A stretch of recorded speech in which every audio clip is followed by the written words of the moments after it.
Welcome, everyone. I'd like to call this meeting to order. Could you please stand for the Pledge of Allegiance and remain standing for our statement of values? I pledge allegiance to the flag of the United States of America and to the republic for which it stands, one nation, under God, indivisible, with liberty and justice for all.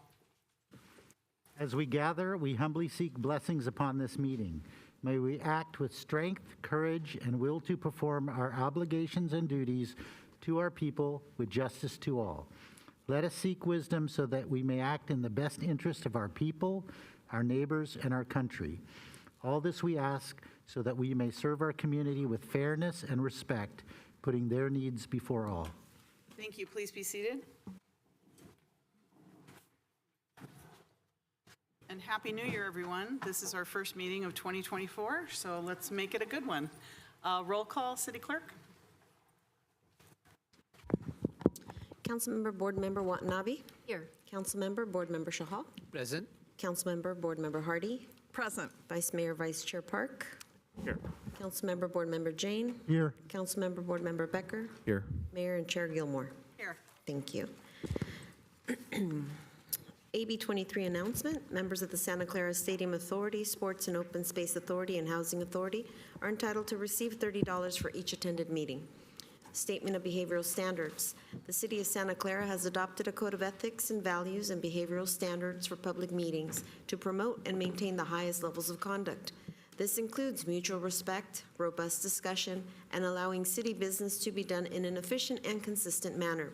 Please note that as a presiding officer, the mayor's and chair's direction in matters of process and decorum should be followed, and that use of the gavel indicates all conversations must conclude, and everyone in attendance should come to order and attention. Welcome and thank you for your participation. For those joining us this evening in the capacity of a registered lobbyist, we ask you to please identify yourself as such and disclose the clients and/or organizations that you represent. This is pursuant to City Code Section 2.155.110. Thank you. So good afternoon, everyone, and good evening, and welcome. For today's meeting, the council is back in person and is conducting its meeting in a hybrid manner. The public is welcome to attend in person as the city continues to use a Zoom feature to allow participation from the safety of your home or office. Members of the public can still join via the link and/or call into the Zoom meeting phone number shown on the screen now.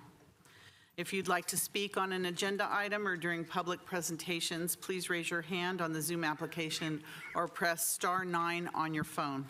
Please only raise your hand while the item you're seeking to speak on is presented. Staff will enter your name or the last 4 digits of your phone number, and I will call on you to speak. As a friendly reminder, members of the public have 2 minutes to speak on an agenda item and 3 minutes on public presentations, and those are reserved for topics that are not on the agenda. Prior to each agenda item, staff will lower your hand to ensure members of the public are seeking to speak on the appropriate agenda items. So let's move on to the council agenda now. Continuances, exceptions, reconsiderations. Do we have any from the council, from the staff, or the public? Seeing none, we're going to move on to the consent calendar, and all items are approved with one motion. I do want to make a note. I will be abstaining on item 1F, and that is action to waive second reading and adopt ordinance number 2065, amending the zoning code to create the downtown zoning district and make corresponding changes to the zoning map. My office is located in the downtown area that this covers. So I will be abstaining for the record on 1F. Councilmember Chahal? Thank you, Mayor. Mayor, I have a clarification question on item 1G. I don't want to pull it, but I just have a clarification question if I can ask that. Okay, why don't you go ahead and ask that now? Thank you. Then while I'm going to the other council members, maybe we can get an answer on that. Thank you. One of our residents wanted a clarification on zoning code 18.13.070 that relates to urban lot splits. So the clarification is, can you confirm that neither of the lot can be, if you split a lot, neither of the lot can be less than 40% of the lot's size. If you can please clarify that, that would be great. Thank you. And that's on 1G, which is 1G. action to waive second reading and adopt ordinance number 2066, amending Title 18 of the Santa Clara City Code to implement the zoning code update, including changes as recommended by the Planning Commission. Yeah. So, Rena, Thank you, Mayor. Yeah, I missed that. Councilmember Chahal's question. Yes, thank you for the clarification, Councilmember Shahal. That is correct, that Section 18.21.070 of the new proposed zoning code does include provisions for urban lot splits. And the statement does get to the final conclusion that the two individual lots that would be created could not, as individual lots, result in a lot that is less than 40% of the original parcel. So that 40% threshold is applicable to both of the new lots. All right, thank you for that clarification. Councilmember Hardy? I was going to make a motion to accept the consent calendar. Second. All right, we have a motion and a second to accept the consent calendar. Is there any public comment on any items on the consent calendar? All right, City Clerk?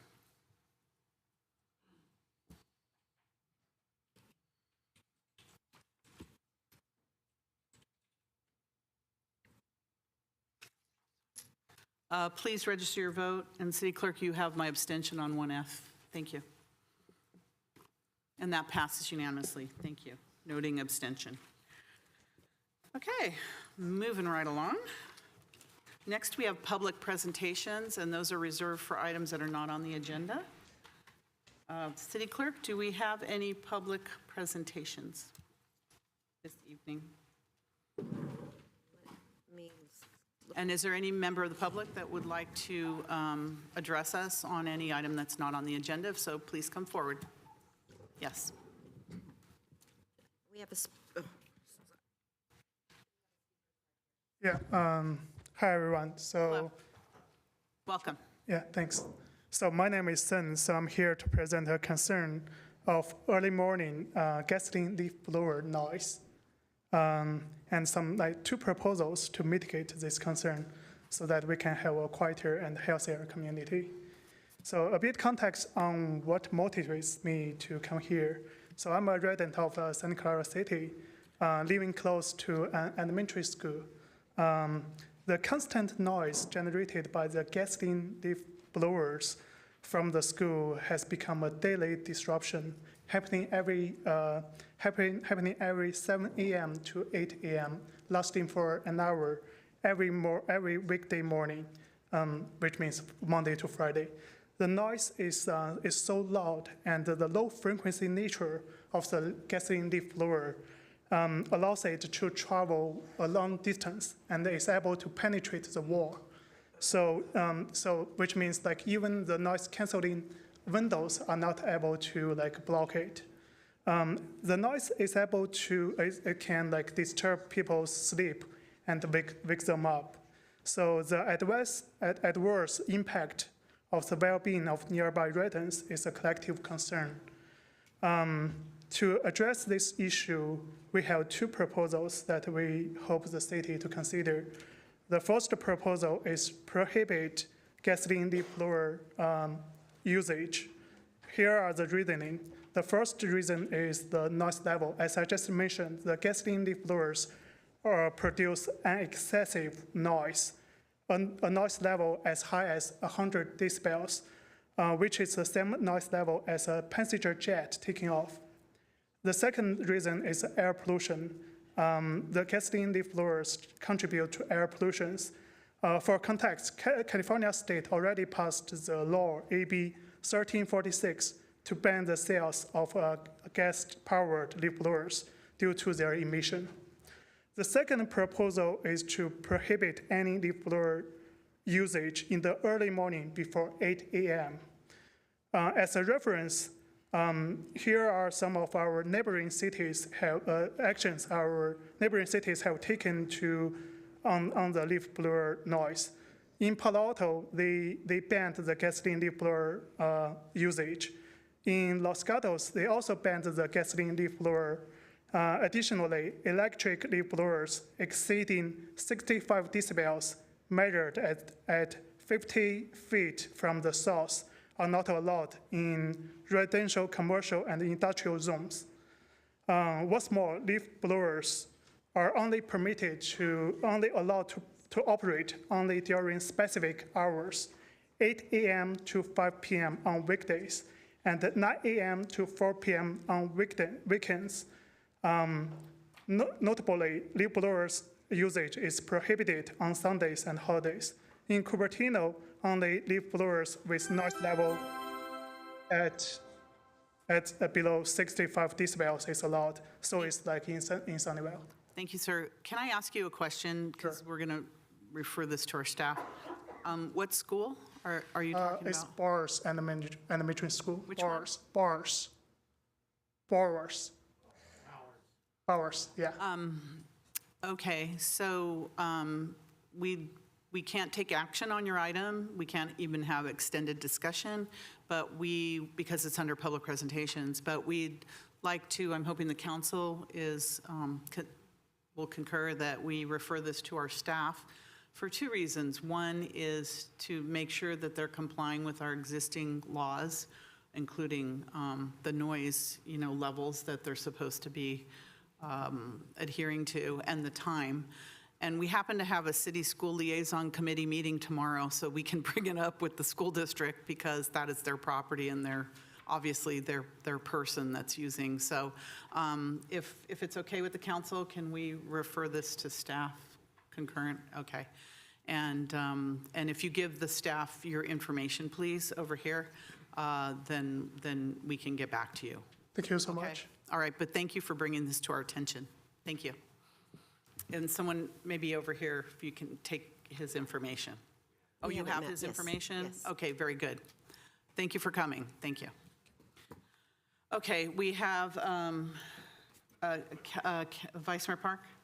Yes, I'd like to make a clarification. I understand that we're having a discussion with this particular school, but I believe that the leaf blower problem is in general. So if staff does come back, I would like, not just for this one instance, I would like something that addresses leaf blowers in general through the city. And that's much bigger than just this particular thing. And don't we have that on our goal-setting session? Didn't we talk, we had this discussion about leaf blowers in general? Yeah, I think so. Yes. Yeah. Potential policy around gas-powered leaf blowers is already on the agenda for you to talk about at your annual priority setting workshop early in this year. Yeah, we agreed on that a couple months ago. Thank you.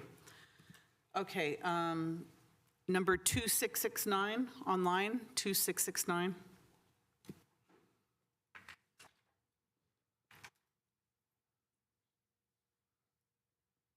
Yes. My name is James Rowan. I'd like to wish the council and the city management a happy new year for glorious 2024. One of the best-selling books on Amazon and eBay is Charles Dickens's 150th anniversary edition of A Tale of Two Cities. And of course, all of you know the great phrases, it was the best of times, it was the worst of times. But there is another phrase in the book that is important for some members of the city council to reflect. And it was, even the things in this book are reflected in the present day. I was talking about Dickens's writing about how there was a disconnect between people in authority and the average person. Now, Santa Clara City Council is fortunate to have 4 members of the city council, Mayor Gilmore, members Watanabe, Hardy, and Shahal, that are very much in favor of the general public and very much encourage the general public. Sadly, there are 3 members who don't.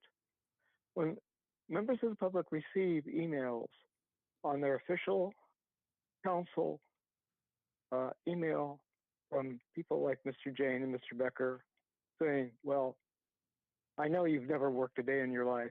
When the person, myself, was a substitute teacher for 12 years, as Ms. Hardy knows so well, and that is work, as Ms. Hardy knows.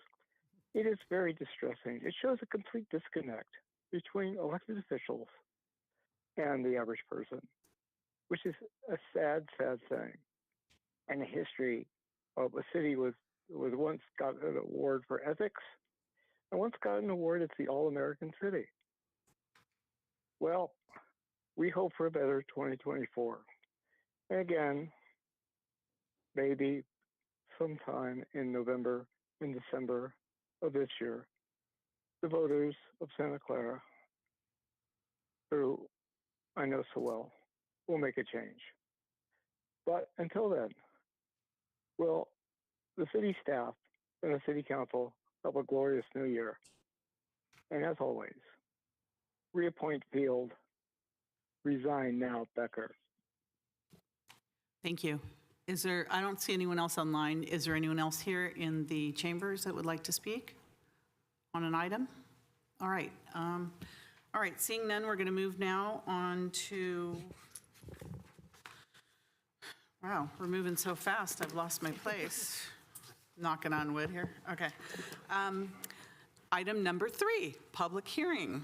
Public hearing action on architectural review for a single-family residential addition at 1485 Bellamy Street. So I'll declare the public hearing open. Madam Mayor?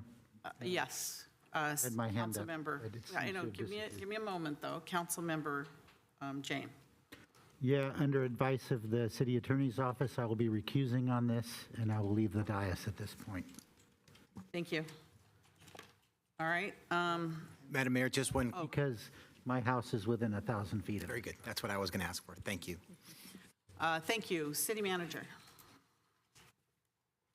Good evening, Mayor, members of the City Council, Javon Grogan, City Manager. The item before you is a continuation from the City Council's October 10th public hearing on a decision to approve a 1- and 2-story addition to a single-family home located at 1485 Bellamy Street. The City Council does not normally review single-family homes. However, the initial proposal required a rezoning of the property, and rezonings must be considered and decided on by the City Council. At your November 10th meeting, the City Council directed that the applicant work with staff on a redesign of the project, given concerns that were raised by neighbors and other members of the public.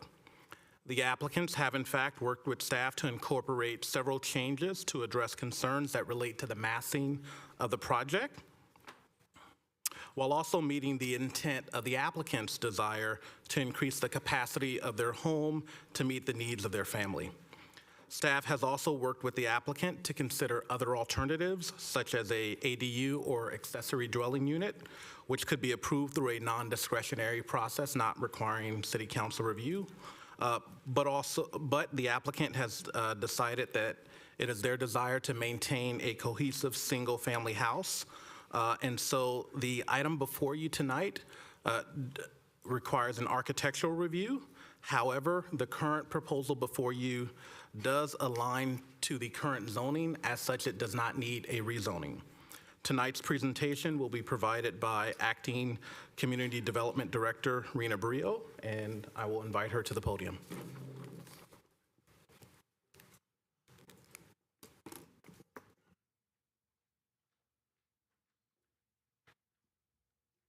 Welcome.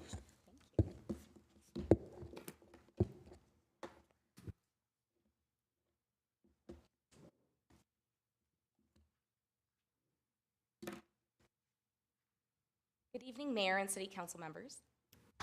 Thank you. You can hear me better now. Good evening, Mayor and City Council members. I'm Rena Brio. I'm the Acting Director of Community Development. And as City Manager Grogan mentioned, this is an item that is a continuation of a hearing from October 10th. And today, the City Council is being asked to consider the architectural review of a single-family home on Bellamy Street, at 1485 Bellamy Street. Really, at the continuation, the request for the continuation from the City Council after they listened to public testimony and they deliberated was really for the applicant to redesign the project to address the concerns that were raised. And the concerns that were raised include that the size of the residence was large relative to the size of the lot, There were concerns about the interface of the proposed addition, specifically the second-story addition adjacent to a property that's on the historic resources inventory, that there were no step backs.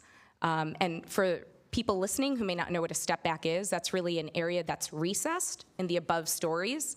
And really what a step back accomplishes, it helps to break up the massing of a building so that it doesn't seem quite as large, as well as provide opportunities to add architectural interest. And also there was a concern about deficient parking. And really the concern about deficient parking is that because the applicants were not proposing to add additional parking, and that was a requirement of the planned development zoning for an addition as large as they were proposing, that required a process for the city council to approve a rezoning to essentially remove that requirement. So the applicants have a house. It's a house that is quite small. It's 618 square feet. It is on a small lot too, that's rather unusually small, 3,833 square feet. For reference, a typical single-family lot in Santa Clara is about 6,000 square feet. This is in the Old Quad neighborhood, and the Old Quad has lots that vary in size. Most of that variation is because the way the lots were developed in the Old Quad were through not mass developments, but rather individual lots getting created over time. And so you have that variation. Still, a lot of 3,833 square feet is unusually small. And the reason for that is because it was created through a PD zoning, which was approved in 2016. And at that time, the PD zoning allowed a large lot of over 8,000 square feet to be subdivided into two. And that meant that this particular lot now has a very narrow width of 35 feet and a quarter inch.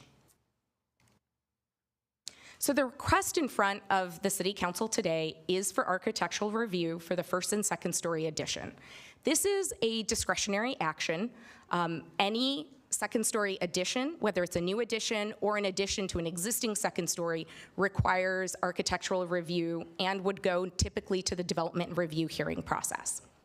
However, there is no rezoning request at this time because the proposal, as it's been revised, does meet the existing planned development zoning district, and I'll explain that a little more later. So the applicant redesigned this project to address the concerns that were raised by reducing the height of the house to 22 feet and 1 inch, and that's a 2-foot reduction from the previous proposal. They did this primarily by lowering the pitch of the roof, which I'm gonna be able to talk about when we get to the elevation. And then they added a 1-foot step back on each side of the second story house. And they are providing a tandem 2-car garage. Once again, it's notable that they're providing a tandem 2-car garage that specifically meets the city standards, because by meeting the city standards with these 2 parking spaces, they now conform to their PD zoning that required 2 parking spaces if an addition over 500 square feet was requested. So let's look at this floor plan. On the right-hand side, you'll see what was proposed on October 10th and how it's been modified on the left-hand side. So by the applicants adding the tandem garage, they have had to trade off living area on the first floor. So instead of having two bathrooms on the first floor, they've removed one of the bathrooms so that they have 1 full bath on the first floor. The trade-off of square footage is also notable, and I'll be talking about it when we get to the second floor as well. However, I do want to make a note that if you looked at your packet, it did indicate plans that showed really a tandem garage of 36 feet in dimensions.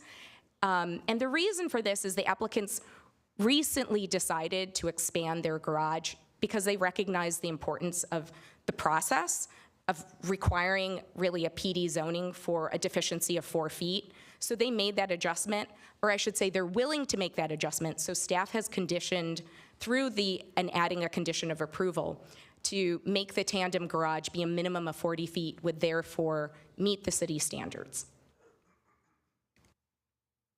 So the second floor has been updated in a couple ways. As I mentioned before, they are adding, let's see if this works. Oh, it does. They're adding step backs to the second story. They're adding 1 foot on each side, which means that this side of the house, or I should say the width of the house, has been narrowed by 2 feet. And because they are trying to sort of make up additional square footage for what was lost on the first floor, they were proposing to lengthen the house from what had previously been proposed. So you'll see a difference, I'm sorry, I'm having a challenge with this pointer, of 4 feet between the previous proposal and the current proposal. And they propose this because they are still able to meet zoning as well as single-family design guidelines, because they were providing generous step backs on the front and rear previously, and they're still providing step backs in excess of those requirements. So the previous proposal, you can see how it compares. The current proposal on the left is 2 feet shorter in height, and that was accomplished primarily by reducing the pitch of the roof. There was public comment on the October 10th hearing that suggested that instead of really lowering the height, you would want to increase the pitch of the roof, because by increasing the pitch of the roof, you'd actually provide more airspace between this house and the house that's adjacent to it. There were comments, though, in general also about the height, the massing of the house. So the applicants really decided to try and deal with the area that they could, which was the actual roof itself, the roof form itself, to reduce that height. I should mention that another constraint is that the second story, let me see if I can talk about this here. The second story has an 8-foot wall, and that is close to really the minimum amount of clearance that you need for a livable, habitable space. So there aren't a lot of opportunities to kind of reduce the height of the second story in and of itself. And you can see here the introduction of the side setbacks, 1 foot on each side. Now this is how the updated house compares, or addition compares, to the existing neighbor house that is on the historic resources inventory. While it is reduced in height, it is still 1 foot taller than that property. And this side elevation shows a couple things. You can see in the updated plan set how just a 1 foot step back actually does quite meaningfully do some justice to breaking up the massing between the first and second story compared to really the blank wall that was proposed previously. And you can also see how the proposal has a lengthened second story compared to the first proposal. And those front and rear setbacks are decreased with this proposal.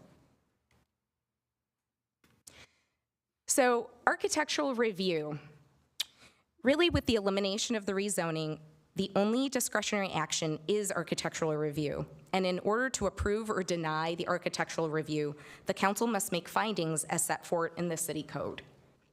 As you know, the council has just approved a zoning code update, but in effect, those architectural findings have not changed between the new code and the current code. So the zoning code update will not affect how you proceed with making the findings for your decision. However, I will go through the necessary findings that are, quite frankly, fairly subjective. They look at things like whether a project is in keeping with the neighborhood character or will promote harmonious development, and whether the project would promote general welfare. Now, this is a bit unusual because, as you know, for most residential projects now with the Housing Accountability Act, that really prohibits us from using subjective standards. But importantly, the act only applies to multifamily developments, and a single-family home doesn't actually fall under that act. So we can apply subjective standards here. Those subjective standards are actually the findings in and of themselves.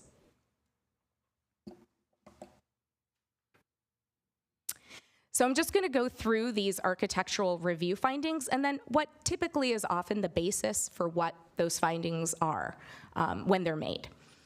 So the first finding is that any off-street parking area, screening strips, and other facilities and improvements necessary to secure the purpose and intent of this chapter and the general plan of the city are in part of the proposed development.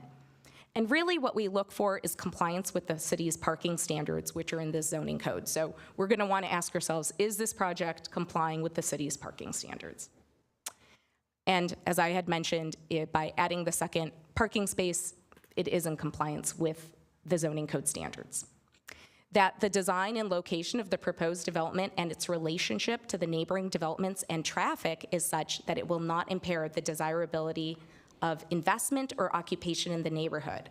It will not unreasonably interfere with the use and enjoyment of neighboring developments and will not create traffic congestion or hazard.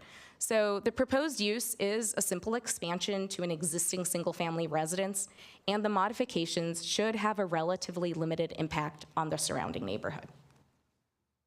I keep on doing that, sorry. The third finding is that the design and location of the proposed development is such that in keeping with the character of the neighborhood and is such as not to be detrimental to the harmonious development contemplated by this chapter, that being the zoning code, and the general plan of the city. And the proposed development should be in conformance to the general plan and consistent with the character of the neighborhood, as it is a single-family home. And finding number 4, that granting of such approval will not, under the circumstances of the particular case, materially affect adversely the health, comfort, or welfare of persons residing or working in the neighborhood of said development and will not be materially detrimental to the public welfare or injurious to property or improvements in said neighborhood. So this project, if it gets approved, it will go through a building permit process and it will not be issued a permit unless it is in compliance with the city's building code, or I should say the California building code. And the last finding is that the proposed development, as set forth in the plans and drawings, is consistent with the set of more detailed policies and criteria for architectural review as approved and updated from time to time by the City Council, which shall be maintained in the Planning Division office. The policies and criteria so approved shall be fully effective and operative to the same extent as if they were written into and made part of this title. And really, it's the single-family design guidelines that are the city's policy document that are related to the design of single-family home additions. So before I move to an analysis of really the project's conformance or consistency with the single-family design guidelines, I wanted to point out that what these findings are really a litmus test, if you will. If each of these findings can be made, then the council is authorized to approve this architectural review application. If one of these findings is not made by the council or the council feels they cannot make one of these findings, then that is a basis for the council not being able to support the proposal. So as the city's policy document is the single-family design guidelines, I want to call out the areas which are pretty substantial that the project is consistent with those guidelines. First, that the second-story windows are at 5 feet windowsill height, and that's really in the guidelines to address privacy concerns. That the second floor to first floor ratio should be at 66% or less, which the proposal is, and that the second-story step backs on the rear and front are at least 5 feet. So even with the revisions that lengthen the house, those step backs are in conformance, in excess of conformance, I should say, to the single-family design guidelines. Now, there is one area of potential inconsistency to the single-family design guidelines, and that's specifically that there is a 1-foot step back provided on the second-story sidewalls. As I mentioned with the redesign, they were able to recess the building in, the second story in, by 1 foot on each side. However, the design guidelines actually call for 3 to 5 feet. And there is a range here, 3 to 5 feet. And usually we provide ranges to provide flexibility in terms of design. So the real consideration for why this is probably a standard that might necessarily be applicable to the very word is that this particular lot is unusually narrow compared to other lots in the city. And so it is much more difficult to try and achieve a 3 to 5 foot step back. The applicants themselves were encouraged to provide those step backs. However, they felt that in doing so, it would be very difficult for them to achieve the kind of use they wanted out of that second story. So with that, it's the staff recommendation, which is that the City Council determine that the project is categorically exempt under Class 1 existing facilities of the CEQA guidelines, and that the council approve an architectural review for the proposed first and second story addition at 1485 Bellamy Street, subject to the conditions of approval. And with that, I'm happy to answer any questions you may have. Okay, council, you have questions? Councilmember Chahal? Thank you, Mayor. So my first question is the second story window heights, 5 feet. Are they as per the egress fire code compliant?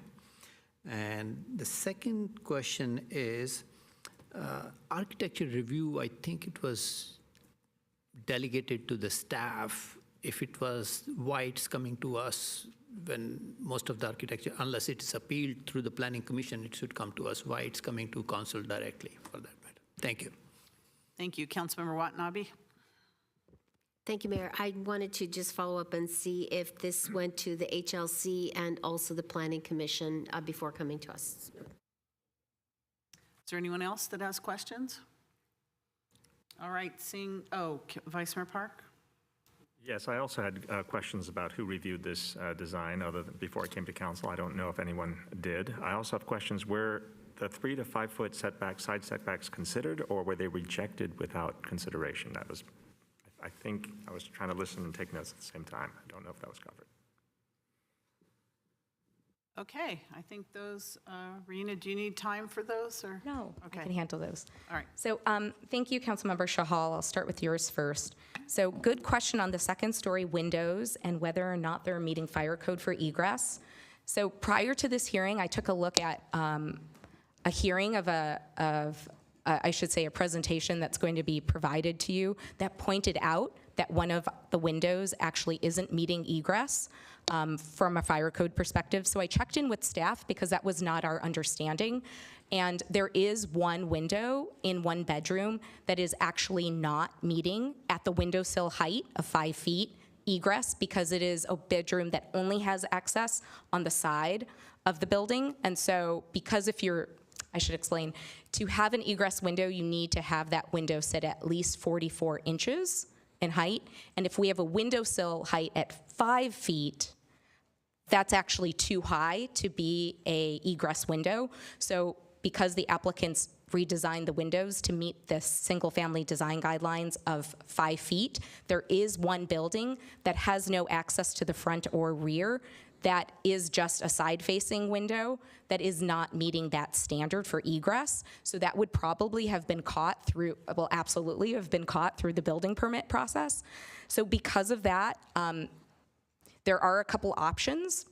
It could become an egress window. It could also be, and when we have an issue like this come up in front of development review hearing, what is a potential trade-off is to make that a frosted glass window in order to really address the privacy issue, condition the project so that people actually can't see out of that section of window, if the council wanted to still facilitate that to be a bedroom window. So there is one bedroom that does have a issue with egress right now. And why architectural review coming to the city council? And this is really, and this was put in the staff report as well, this is really to be consistent with the fact that the council provided direction at the October 10th hearing to have the project redesigned. So in order to be consistent with the process, that's why this item is coming back to city council. If we hadn't had that process in place and an applicant was coming to the permit center, just fresh, they would be going through a development review hearing. That hearing, though, would be appealable to the Planning Commission and to the City Council for single-family homes.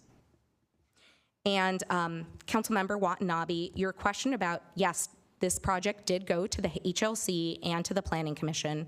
This project was recommended for denial by the Historic Landmarks Commission as being incompatible with the interface adjacent to the existing historic resources inventory. And the Planning Commission, however, recommended approval. There were some split votes there, but the Planning Commission's ultimate recommendation was for approval. And I think, Vice Mayor Park, your question was, who reviewed the plans? Did you mean the revised plans? Yeah.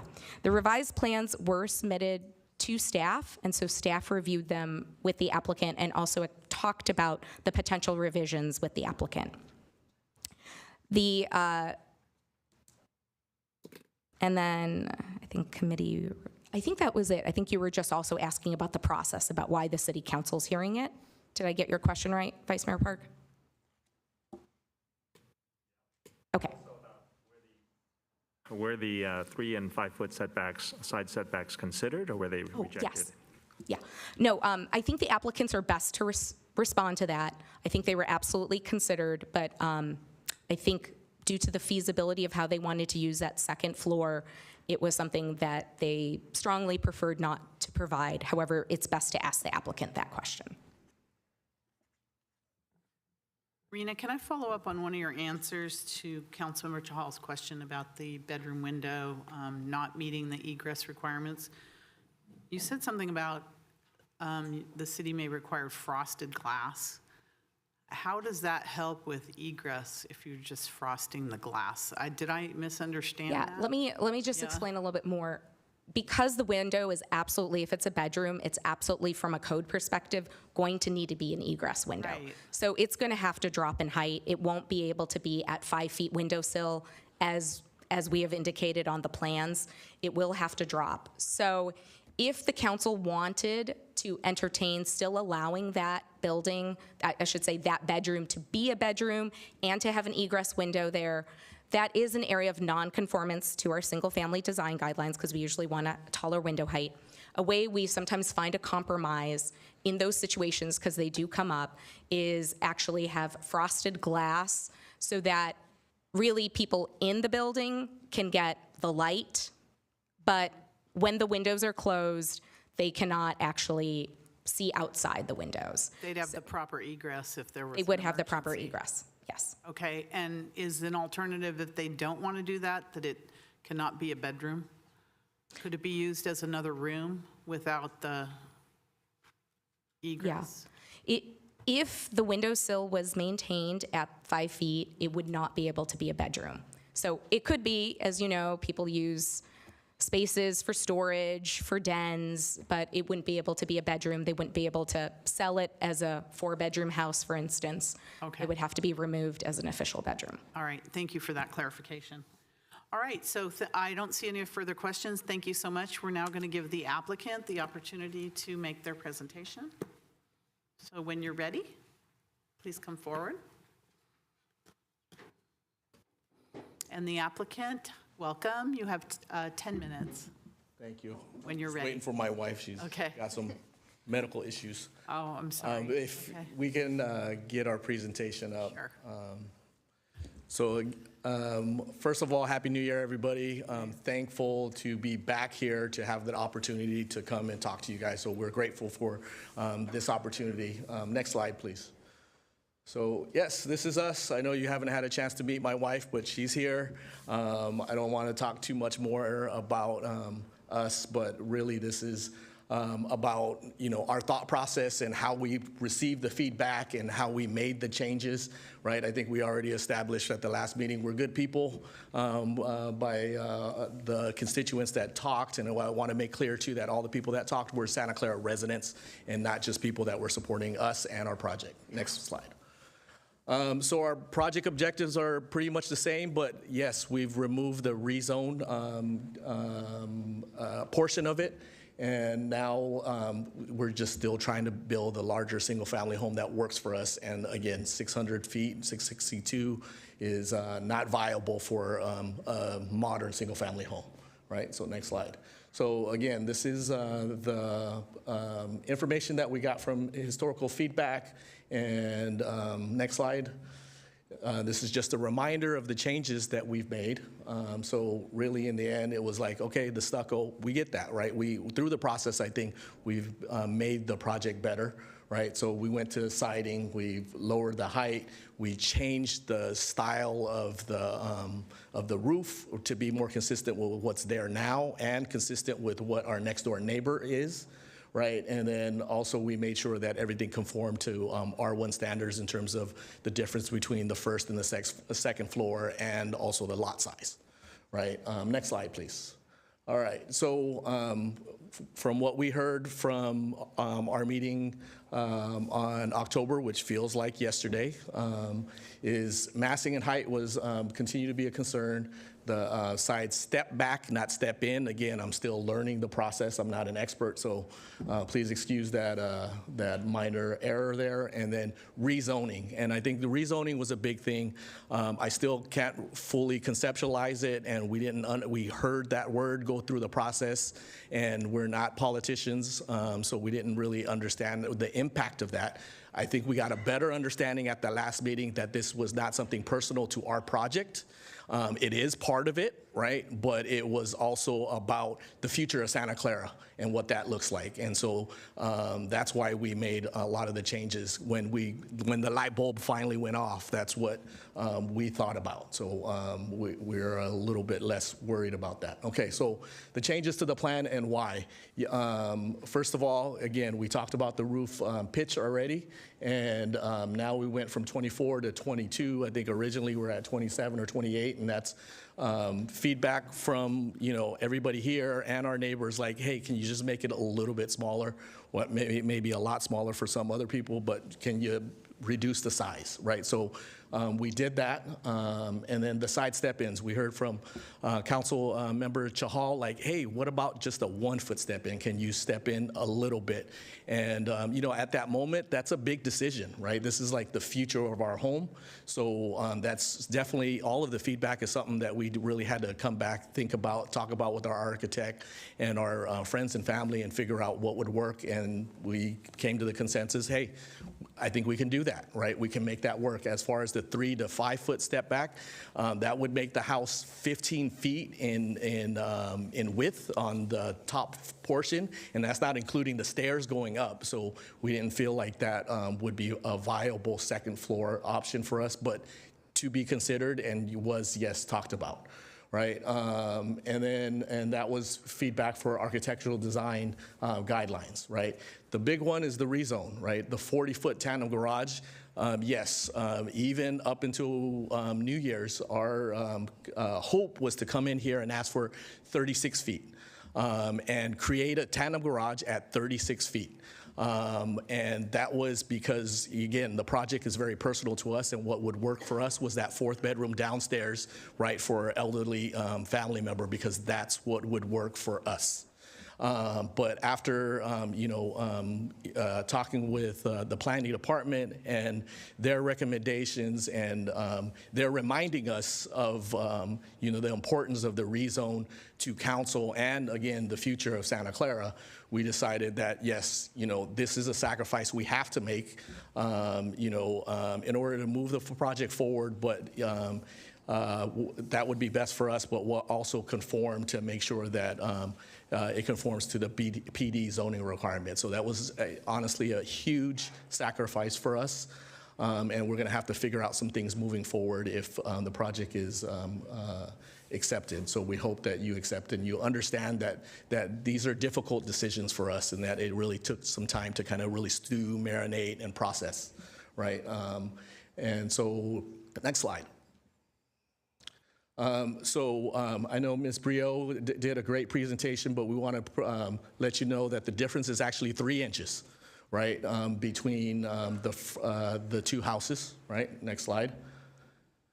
And then, yes, this slide was already shown, but we do think that the side step in and the eave breaks up the home, which was a consideration going back to last February with the Historical Commission. So we're hearing everything, and we're understanding it, and we're trying to make things better, and now we see a better project. Next slide. So other considerations, right? Like I think that's been asked of us all along the process. Are you considering all these things? Yes, we have, and we're putting it into a slide. And yes, we could do ADUs and do all these other crazy things that we don't think would fit the neighborhood as well, but maybe fit some of our needs. But really in the end, this home that we're proposing is to keep our family together, right? And to have everybody in the home together, and that's what we want. If we have to consider something different in the future, then that's where we'll go. But this, we think, will be better for the neighborhood and for us at the same time, right? We did meet with Rob Maynor and talk about steep pitch roof dormers. Brief meeting. But we took the meeting out of good faith to see if Rob had something else to tell us that we didn't know about steep roofs or any other ideas, because he is an expert at his trade, but also very knowledgeable in the neighborhood. So we had the meeting and we consider it, but still it did not is not something that would work for us. And then again, the first floor underground, again, something we considered, but I think the ask was, can we make it the same about the same size or smaller? And so we just achieved it differently, right? By changing the pitch of the roof to make the size of the home the same, basically the same size as our neighbors. And then I think our neighbors have talked about, the cottages next to us. Yes, there's a couple of cottages next to us that are very small, but this gives you an overview of the whole neighborhood, right? And we presented this last time. All the red is all the houses that are basically about our size and the home that is right next to ours, right? So it represents about 30 to 40% of the adjacent blocks to us. Next slide. Right, and we presented this already. Here's a form on 1425 Bellamy, 3 houses down, that is, garage on the bottom and then house on top. And then right around the corner on the same block is a similar layout to what we want to propose. Next slide. Right, and these, I think, are very different from the historical resources that are near us, but again, a part of our community, and we love them the same. Next slide. Here is our the apartment building directly across the street from us. Next slide. And this is what we believed was the historical resource when we started the process. Very different from any other home in the neighborhood, but again, a part of the community. Next slide. And here is the second historical resource that is near us, but also it's basically college housing at this point. But again, very similar layout to what we're proposing without a back or side step-ins. But that was a different time. All right. So in summary, I hope you understand that we've been responsive to the feedback. We're within single-family standards. We've made changes all the way through, meaning that we've listened to the feedback and we've done things to reduce the size, height, and mass of the home. We've changed the exterior siding, and at this point, no rezone is needed because of the added parking, right? And that we're complying with the current PD, and we believe that we're complementing the old quad and the city of Santa Clara by adding a larger, more functional, modern single-family home. Thank you. Wow, you did that within a couple seconds. Thank you very much. All right, council, questions of the applicants? No? Anyone? Questions? Before I go to the public? Okay, I see no questions. Thank you very much for answering all the questions. All right, now we're going to go to the public. If anyone has something to say about this. City Clerk, do we have cards on this? I have no cards, but I have a presentation that was submitted. Okay, so there's a Julie. presentation? Okay. So if anyone would like to come forward, please come forward. And you're the one with the presentation. Good evening, council members. My name is Julie Salinas. It's nice to see everyone again this evening. I'm here to ask you to deny this proposed design, and I'll tell you a little bit more about why. If you'll just see from the slide the massive amount of of house that they're asking to build after demolishing one of these small workers' cottages with tons of history on a teeny tiny lot with known restrictions. Here's the slide thing. So just to give you a little more background, which I think has been missed a little bit, we renovated this home and restored the historic home next door by rezoning this to a PD to split the lot. And then we sold this home to the current applicants. Now, what might not be known to you is that we made it known that there were restrictions on this lot, and we met with the applicants in person as soon as we could once the contract was signed, because we really wanted to make sure that they were clear on the restrictions of the lot, the sensitivity of renovations in the old quad, and the fact that we were even living next door in this historic home that we had just invested a lot of time and money into to make it beautiful again. And we even offered to cancel the contract at no cost to them if this didn't sound ideal situations for them. So they said they hoped to break ground on a renovation within a couple weeks of closing, which we knew was impossible. So we even offered up our contacts within the neighborhood who could help and let them know that we'd just been through the process and we were happy to help too. And then it was interesting with the PD zoning. Yet they've continued to ignore any offers for help or advice from us or other neighbors from the beginning. And then they ignored HLC, who denied the project unanimously. And what I was most disappointed with is that when we went to planning, they took out the pictures that HLC had requested that showed the massing next to the neighboring homes. And so that's really why I feel like it even passed planning, because they weren't able to see how massive this thing was on this teeny lot. So let's go back, and I rewatched the whole meeting from October to make sure I didn't miss anything here. These were quotes from council members. Send back and scale down. Make darn sure the neighbors are in support. Listen to the neighborhood. The old quad is different, and we've done our best to preserve the charm of the neighborhood. Every resident, I don't feel like they were being heard. This is a special neighborhood that we treat differently. It's just too big. Scale back by mass and form. Scale to something that fits better. An extra 1,600 square feet is too much. If you take planning and HLC votes, you actually have a 4-9 vote to deny this project. We don't have to do this. These are all quotes from the council meeting. Now, so what's more disappointing too is they actually made it bigger when you start looking at some of these numbers and didn't take the neighbors' feedback or council's feedback. So let's look at the numbers. The lot coverage that's already maxed out at 40%. They increased the second floor by 6 square feet. They increased the second floor length by 4 feet, which makes it seem even larger back into the backyard and front. The second floor setback is 2 feet closer to the street, and the total floor area increased by 6 square feet. So it's not scaled back as they were told to, but it's actually more massive. Now, the most disappointing part too is that rather than listen and decrease the massing and take the neighbors' feedback, the applicants are trying to get around the 500 square foot addition limitation by adding that second parking space. But let me tell you, we've already noticed that it's only 36 feet. It does not fit code.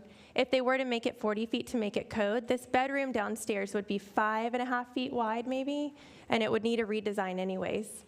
And you know what? It's so disappointing because they could have used those extra 17 feet that they added to the garage to maybe move a bedroom from upstairs, make the massing smaller upstairs, instead of trying to get around the rules to not have to come to you guys and rezone.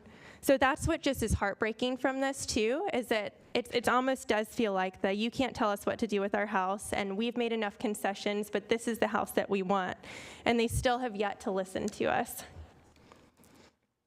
In addition, what I want to point out too is that just because they've got that second covered parking space doesn't mean they don't still have to follow the development standards of the R16L zoning. So in the original rezone conditions of approval, you'll see that it says that here. Now, I just want to point out another aerial view. It still is massive, even with the step-ins, and it's even gotten bigger by the length. Now, here's our backyard in our historic home, and the giant wall that we'd be walking out to that's now actually 2 feet deeper into our backyard. Here's our investment that we made in 2014 that the PD allowed to help us figure out how to invest in this property and restore it to a better property and restore the old home and then create an affordable house at 1485 Bellamy. So how does it feel when we look at this and you see how far back that the house would extend, and it actually looks into the kitchen window on Jefferson Street also?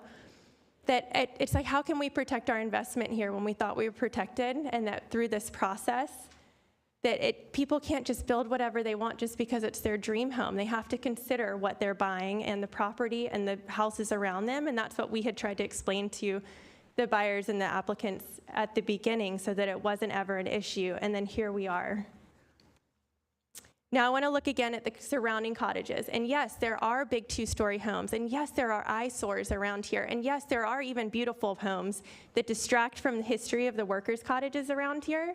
But if you'll take a look, here are all the little cottages. Everyone looks like they fit in, and then you look back, and which one is not like the others? It's going to be an obvious eyesore, and it's not even just the front, but it extends about twice as far back as any other house on this block. And so even though the height might be about the same as the historic home next door, you can see that's the little blue one in the bottom left. We did a basement to be in keeping with the character of the historic quad, and it's a beautiful basement. It's a 4-bedroom, 3-bedroom house, 4-bedroom, 3-bathroom house. It can be done, and it can be done beautifully. We even took Gio and Priscilla through it before, but they just don't want to build that here. Now, if you're driving down Bellamy Street, the first house you see is this little house, so the one to the left of the proposed house. You see that little house there? So this is what you see currently. So you see a little bit of 1485, but it's all in keeping, all looks about the same. Oops, going the wrong way. And this is what they're proposing. So as you drive down Bellamy Street, this is what you would see. And they've now added 4 more feet in length in the upstairs, which they feel like is a concession, but it's actually added even more mass as you drive down and you're looking at this from the corner. It just doesn't fit in, you guys. So in conclusion, this isn't about whether or not a family deserves a dream home. This is more about it is not within keeping of the character of the neighborhood, and they were aware of that from the beginning, and we've tried to work with them, and we've tried to give them resources where they could, even from the beginning, have gone about this the right way. But if this is the house that they want, that's fine. But it just can't be built on this lot. This is just not the spot for it. So I'd ask that you guys would deny this and have them go back for a redesign or potentially find a better lot where they can build their dream home. Thank you so much. Thank you, and I just want the public to know that Ms. Salinas had others in the public that had donated their time to her. She just didn't automatically get that amount of time, that it was donated from other public members. Thank you. We have Rob. Rob will have 4 minutes. He has someone He has donated time as well. Thank you. Welcome. Thank you, Madam Mayor, council, and staff. Okay, thank you. 4 minutes. The big thing here that I think about over and over again is this is a historical quad. It's a historic neighborhood, and building ranch-style 2-story houses in the historic neighborhood don't fit, okay? There are design guidelines that require step-ins, and that's to decrease massing. Pushing a wall in 1 foot does not decrease mass. If we just focus on the metrics of height and some setbacks, we're forgetting about design. We're forgetting about the character and soul of historic designs in the neighborhood. I did reach out, me personally, to the applicant to try to convince them that doing a 1.5-story design with dormers would make everybody happy here. I vehemently disagree with staff saying that an 8-foot plate height is the only way you can make a 2nd-story work. In fact, our city code now allows 2-story, or we call them 1.5-story ADUs with 4-foot wall heights. It's just that you have a steep pitch that goes up, and you have the head clearance in most of the room. That's why my house is 1866, 100 years older than me. And I'm very happy in it, and I designed a lot of 2nd-story additions that fit into the roof, and I always get the neighbors aligned and make everybody happy. So this is a historic situation here.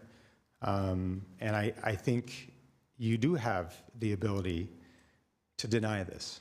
It's massive.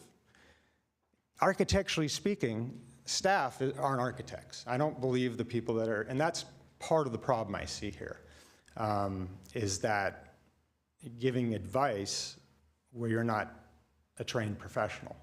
Planning is different than architecture, I can guarantee you that. I'm not putting architects on a pedestal necessarily, but when you're dealing with historic houses and historic neighborhoods, it's quite sophisticated. situation to come up with good designs that work really well. Let's see what else. The garage, yeah, and maybe staff can answer this. Prior zoning ordinance, you needed a 20 by 20 inside dimension garage. Tandems were not considered qualifying for two-car covered parking, okay? I can't even find the section in the code that says what the dimensions are, and so maybe staff can answer that. But that was, if you wanted to do tandem in the prior code, you had to ask for variance because you weren't meeting what the code said. I'm guessing it's probably allowing tandem, but I want some clarification from staff on that, where it is in the code. What else? Yeah, it's just sort of sad, you know. It would be great if the applicant had reached out to the neighbors and tried to find something that fit. I mean, it's always about compromise when you're dealing in a neighborhood where you have neighbors on each side. If you're up in the hills and you got a parcel and nobody else is around, it's a little different. So I encourage you to deny this because it doesn't meet the architectural guidelines of the setbacks. I don't believe it meets the parking, and it doesn't fit. Lowering a pitch lower and lower, at some point you're out of a flat roof. Well, then you're gonna end up with the apartments across the street. It's going in the opposite direction of what fits in the neighborhood. And lastly, my ADU was designed similarly to match a one-story house next door, but it's a 1.5-story ADU, and it's the same proportion. It can be done. Thank you for your time. Thank you. Is there anyone else that would like to speak on this? If so, please come forward. City Clerk, do we have other? Jonathan Evans, I see, is on his way up. Perfect timing. Jonathan. Hi. So I'll keep it somewhat quick because I don't want to be here all night. So anyway, my name's Jonathan Evans. I'm a nearby neighbor. I actually live near a couple blocks away from this house. And I just wanted to point out, like, the old quad has a rich variety of different kind of home architectural styles that go through all the different ages.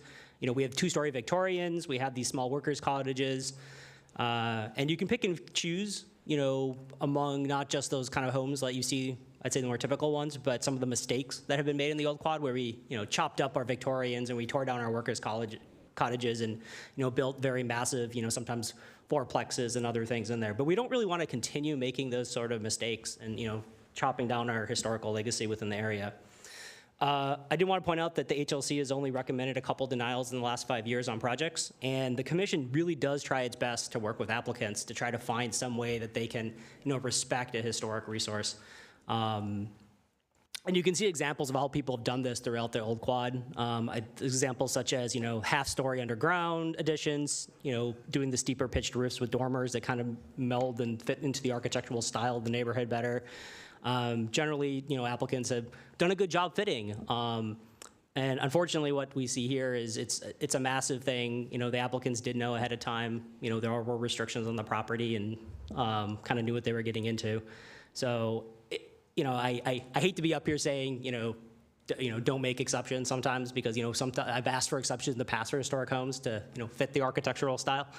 But unfortunately, this is just kind of its own beast, and, you know, they certainly could go ahead and work with the community for some solution, but, you know, I don't see that here. And if we did want to fit in the R1 zoning, the challenge here is that they don't have the setbacks for the, you know, the 3 to 5 feet.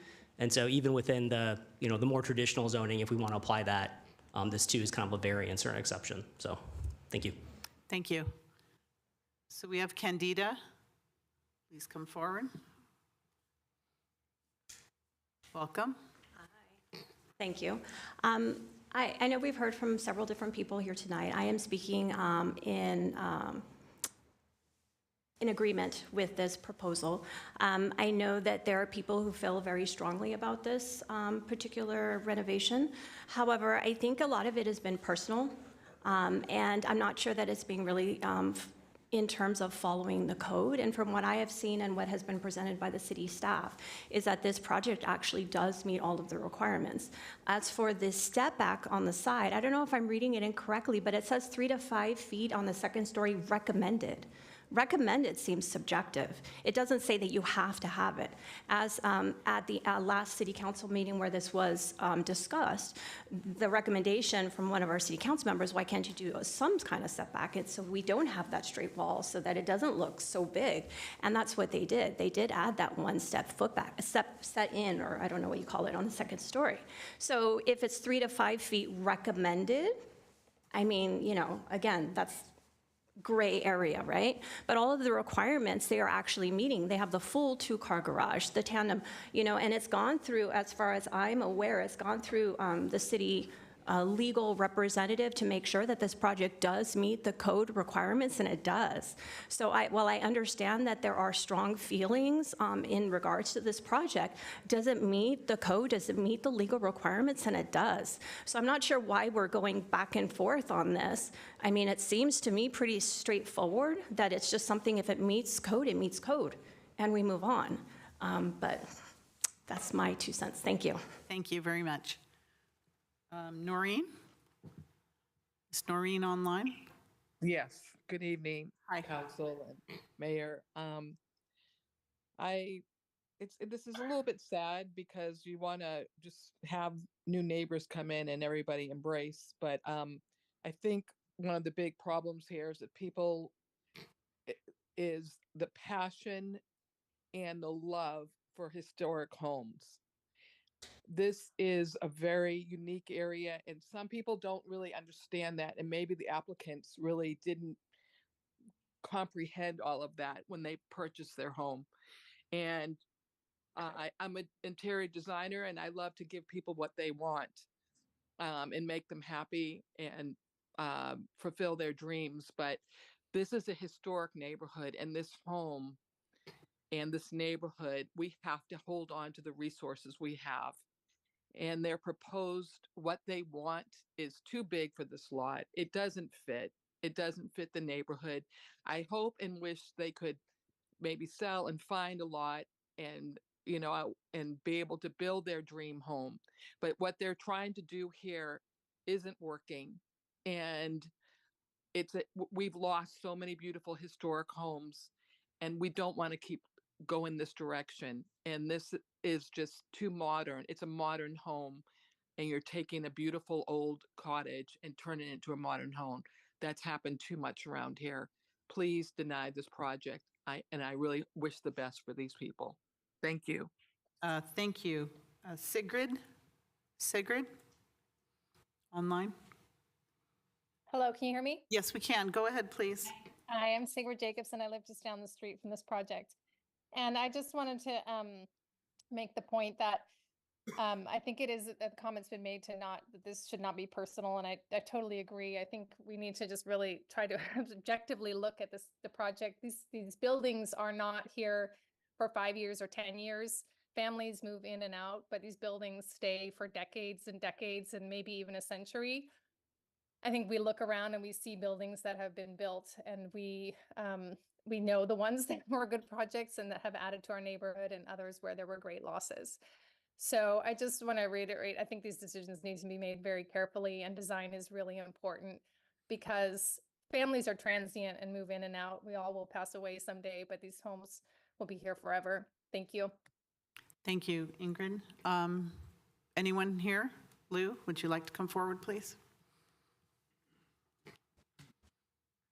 Welcome. Lou Faria. I think this is a no-brainer. The house is too darn big for that little teeny lot. Look at the size of it. Who would want to live next to a wall? The backyard for the neighboring houses is just looking at a wall of houses. Would you want to live next door to this? I don't think any one of you would. I sure wouldn't. So, yes, this may be a dream home for somebody, but it doesn't belong there.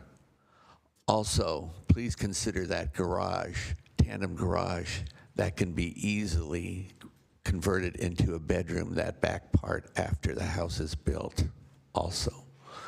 So I strongly urge you to deny this project. It is too darn big. Thank you. Is there anyone else that would like to speak? Oh, Pedro?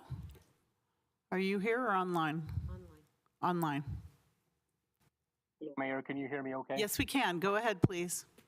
Thank you. Good evening, Mayor and Council, and Happy New Year to everyone. My name is Pedro. I'm coming to you as a 45-year resident of the city of Santa Clara in support of the proposal. I just would like to say that I appreciate how the boys have navigated this process and shown a willingness to listen to the community and remain open to the conversation along the way. I think the idea is that if they consider but can't move forward with a suggestion, how the perception might be that they're not willing, but they have been willing. The proposal increases the capacity. Most importantly, it conforms to the PD standards, and that's what I'm hearing. I am glad to hear that they are looking at the single unit project and not an ADU at this time. And so I do look to the council to approve the proposal and help the buoys move this project along. Thank you. Thank you, Pedro. Do we have any others? Anyone else like to speak on this? Okay. After that, we have the applicant. You have another 5 minutes to talk about anything you heard and any clarifications you'd like to make or any comments on anything you've heard from the public or the council. Yeah. Again, I appreciate being here, and I just want everybody to understand, like through our presentation, that we've heard feedback, right? I know we haven't obviously made everybody happy, but we're going by objective feedback in terms of, hey, 40 feet. Hey, give us some step-ins. Hey, 40 feet for lot coverage, 66 from one floor to the next. And we've listened to all of the design changes and made some of those design changes. So I want to point that out, and I hope that you understand that we've been sincere through the process. We do feel like some of the comments that are made have made it seem like we were doing this without any consideration of anybody else's feelings. We did have a meeting with Rob, and I'd just like to point out some things that Mrs. Salinas pointed out of, like, they told us, and, they didn't have to sell us the house, right? That was their decision to sell us the house. And then once we own the house, it's our decision to go through the process and ask for permission and go through the proper channels to get the right things. In my previous presentation, I noted that in their paperwork, they had also said that, yeah, you could totally do this, right? And that was a ploy to be able to sell the home, right? And even when we bought the home, it was advertised to us as a 2-1 and not a 1-1, because they did exactly what somebody else talked about, convert the garage and tried to pass that off as a second bedroom, and it's not. Right, it's still there, and so we had to tell them, hey, this is a 1-1 and not, but we're still willing to buy this. When they met with us, it wasn't to tell us that they were gracious about wanting to give us our money back. It was about the easement, and that was also a part of the paperwork that was provided in the previous presentation, that initially they were concerned about wanting an easement of taking the backyard because they own both properties, so they had drawn the lines the way they wanted to draw them. And then they, I guess, had seller's remorse about the amount of yard that they were losing, so they called a meeting the next day and asked us to cancel the contract. I'm sorry, no, we're not giving up the easement, and we bought this house for $1 million, and we're moving forward with the process. Yeah, we thought this process was more procedural and more like building permits. Obviously, I was wrong 2 years later, right? And we're going through that process now. But we have discussed things with them, but we already know, like everybody else, is like, hey, well, have you considered the bottom floor, 1.5 and the steep roof? That's what's been given to us every step of the way, and we've said, yes, we've considered it. It just doesn't work for us, and we apologize that it hurts other people's feelings. This is what is for us. And, to point out that $1 million that we paid for that house, yes, they own it, and technically they're our neighbors, but they took that $1 million and moved down the street and bought another house, right? And are currently renting that place out. So, I didn't want to respond in this way, but I also didn't want to be characterized, our family to be characterized in a way that is insincere, right? And I've come here trying to be objective and stay focused on our project to present to you and not make it personal, right? So I just wanted to make sure that I had a chance to respond to that and not turn this into people's court, you know what I mean? And I don't want to be Judge Wapner either, so there you go. You're a lot better looking than Judge Wapner, thank you. Oh, thank you. All right. Yes, so the garage is in compliance now, and yes, and that's based on feedback, and that's 40 feet, and that will be reflected on the plans that we turn into the planning department. Yeah, and the other thing that we've considered recently too is that the upstairs was minor mathematical. We didn't, we told our architect to keep it within 66%, and he kept it within that 66%, but in the meanwhile increased the square footage by 6 feet. And we realized that we can make that change. That's not a problem to us. And the frosted flakes and frosted windows, we're down for that too. All right. You have 9 seconds left. Is there I'm good. anything else you'd like to say? Unless people want to hear some more nervous talk. All right. No, you're very good.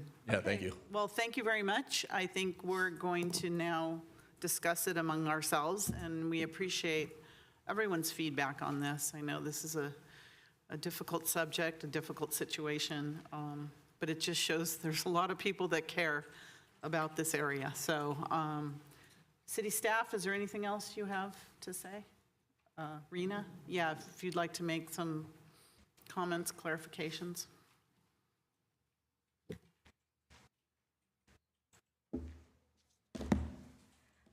There were 2 things that came up that I wanted to clarify. One, our staff presentation indicated that there was a 1-foot difference in height between the proposed house redesign and the adjacent property, which is on the historic resources inventory. And it is actually, staff clarified for me, actually only 3 inches different. So I wanted to provide that clarification. The applicants provided that, but I wanted to verify that.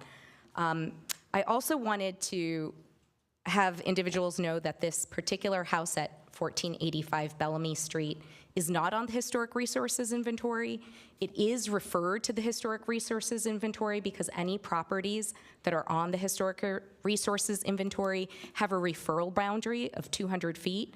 So the property next door is on the historic resources inventory, and that's why this particular single-family home, which was built in 1955, was referred to the HLC. But I just wanted individuals to be aware that this particular house is not on the historic resources inventory. Individuals also wanted to know about tandem parking and the dimensions of tandem parking. So our zoning code is silent on tandem parking. However, the dimensions of a parking space that are acceptable per the city code are 20 by 10 feet, 20 feet in length for the car. So that's why you get a minimum at least of 40 feet in length in order to have a standard, 2 standard parking spaces that are in a tandem configuration. And I think that's all the questions that kind of came up that needed clarification. Anyone from the council? Councilmember Becker, your light's on. Do you have anything for Rena? No questions, just comments. Okay, thank you, Rena. Thank you for that clarification. Councilmember Becker. Thank you, Mayor. Do we have to close the public hearing? First to do that, I'd like to make a motion to close the public hearing. Is there a second? Second. Motion second to close the public hearing.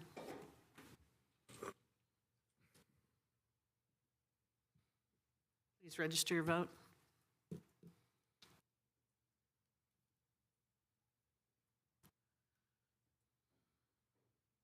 That passes unanimously of those present.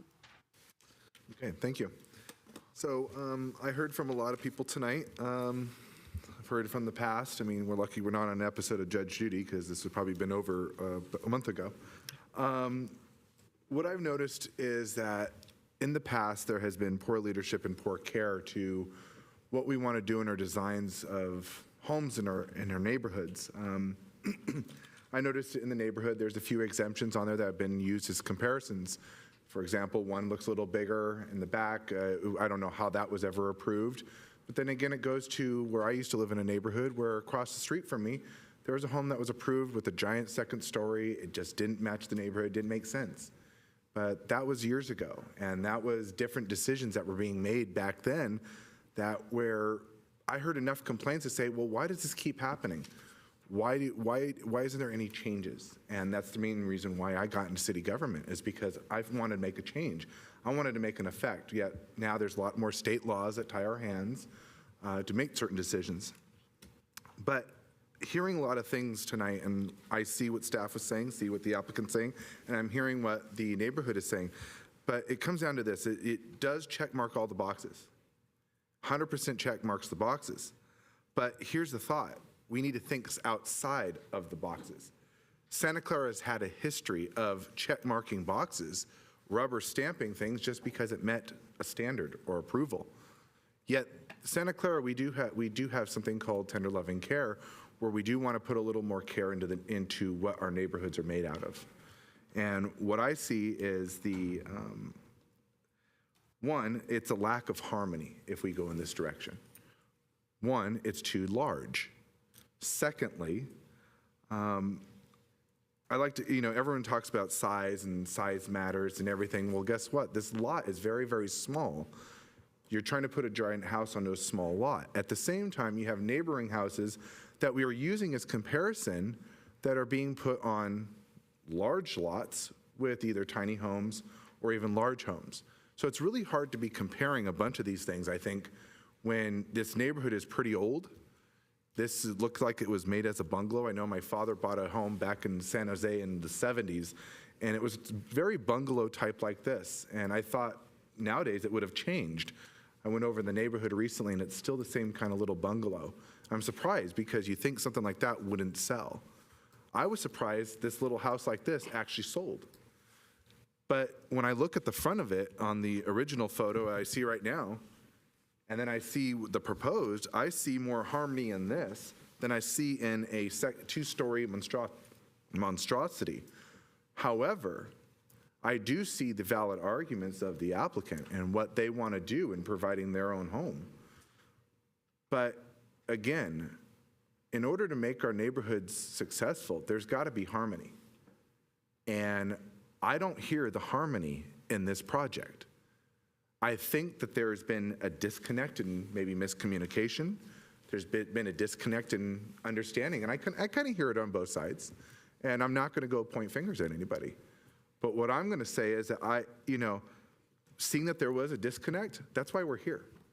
And frankly, I'm very disappointed in the fact that our city no longer has the Architectural Review Committee, something that I used to be on, something that many members of this city council used to be on. And we used to find solutions that way. We used to have a sit-down table right over here with residents and neighborhood and the applicant, and we were able to work something out. Because if we didn't, you didn't get the votes, and you didn't get what you wanted. And then the neighborhood had to make sure that they followed through too. So, as I said, it meets all the requirements, but does it meet the character? That is the biggest question right now. Does it meet the character?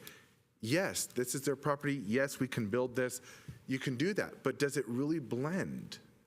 And that's what we got to start asking ourselves in this community is, are we going to not put a good puzzle together? Are we going to have it very configurated? No, we don't want to do that. But as I said, if we change the character, it changes that corner. And that kind of scares me. If I go through this map right here, I see the consistency of one stories. There is a difference of one or two stories, but you look at the size of the lots. That is my biggest concern, is lot size comparisons. You have teeny tiny, and you're comparing it to large size. But then at the same time, you have a large lot that for somehow got an approval years ago to do something. Doesn't make sense now. But now we have to make a difference. And I think we have to stay consistent. As somebody told me the other day, they said that there needs to be more accountability on the city council and their projects and approving things and making sure that we not only just check mark boxes, but we look at the depth and the community and the quality of life. So my thought was always has been that it should have been a hybrid style, more to the back, maybe try to keep it one story, do a little bit underneath. But going underneath, I know that there is extra cost in doing that. So, to me, it just keeps looking like it's a bungalow. If you go to that second story, it just really doesn't look like it's going to match. As I said before, it's going to look like that Monument Cemetery building on the very corner down the street. It's very narrow, and I understand you have limited ways to do this project. So, but then again, in the past, we've just kept checkmarking things and just kept approving things in the city and letting it go. And I can't see us doing that anymore. Just because it's been done in the past doesn't mean we can do it now. And I can't keep doing a rubber stamp. That's why I'm very disappointed. We lost the Architectural Review Committee. We lost a way for communicating with the public. And more state laws are being created or tying more people, more of our hands. Sometimes I wonder are we even here if that's the way things are going.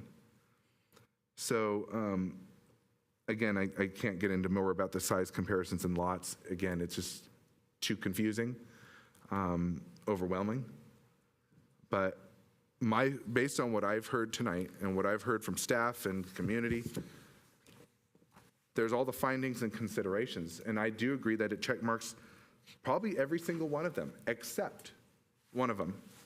And that's number 3, that the design and location of the proposed development is such that is in keeping with the character of the neighborhood and is such not to be detrimental to the harmonious development contemplated by this chapter and the general plan of the city.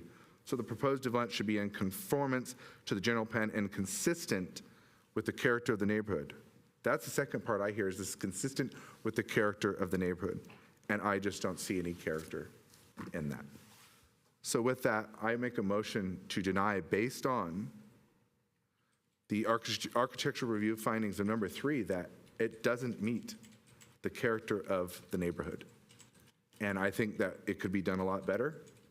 And I really want to see what happened before, where we used to have a table right here and people were able to come to an agreement instead of constantly hearing from 13 different sources. So thank you. Okay, so we have a motion. Is there a second? Okay. I'll second. All right. Vice Mayor Park.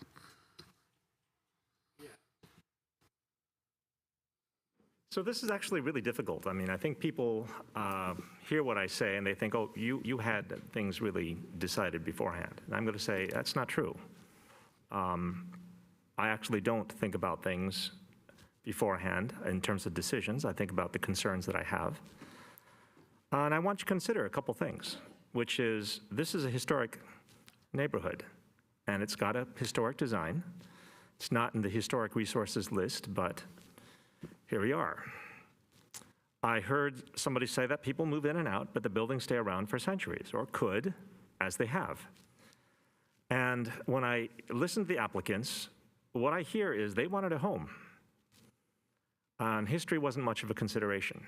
I think they'd like the area, but the design of the other houses, the feel, it's okay if everybody else has that feel, but we want something different. But when I think of the single-family design guidelines, the size and the width of the lot informs the design of the structure. I mean, without tandem parking, my question for the original seller of the house is, without tandem parking, how else would you have additional parking space? How else would that be implemented? Like, I almost think that forces a tandem parking design, and I'm like, well, I've known for years that we really don't like tandem parking here in the city. And one of the reasons is, well, It's not very easy to access, and because it's not very easy to access, a lot of that tandem parking is converted, as another member of the public said, into additional living space. But what I see is we're trying to put a modern 4-bedroom house in the space of a single-bedroom home on a 3,833 square foot lot. And I kind of want to see the result of all the changes that people have talked about. I mean, I've heard that they'll change from the 36-foot to the 40-foot tandem garage. But I want to see how this affects the first 4-bedroom and maybe the kitchen. Like, I want to see that. I don't want to be told, well, we'll make it work. I want to see how it's going to work because, you know, again, there's the 3 to 5 foot side step backs, and I heard a member of the public say that the setbacks were guidelines. And I think I agree with that. I think that guidelines are actually guidelines. But by maxing out on every other aspect, and I've been working the numbers, almost every single aspect of this house has been maxed out. There's not much room for wiggle room. And I think at that point, I want to see the side setbacks. Like at this point, by maxing everything else out, and some of the things that were maxed out, like the floor ratio of the second story, I don't think had to be maxed out. Like there was a reduction in width, but you actually made the master bedroom larger. I think that there could have been some aspects of the original design that could have been kept or made smaller instead of making them bigger, trying to make them bigger and trying to keep the 66% floor ratio. I think that if you hadn't been so concerned with maxing everything out, the design could have been a little bit better and could have met the guidelines, right? I mean, you could have made the master bedroom smaller or at least kept it the same size. We could have moved closets. There could have been reconfiguration of maybe even the stairs or where the bathrooms and the linen closet and washing and dryer machines could have been. But I don't see that. What I hear, and this is what is kind of the disturbing thing, is it's our house. Let us do what we want with it. But I have to look at, like, where does ownership start to impinge on the other neighbors? And one of the things I'm really concerned about, and I said this last time, which is having a good relationship with your neighbors is the number one thing that's going to make your house a home. I think that this is not a great way to enter a neighborhood.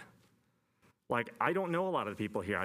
I've met them through this project, right? I'm not trying to be partial.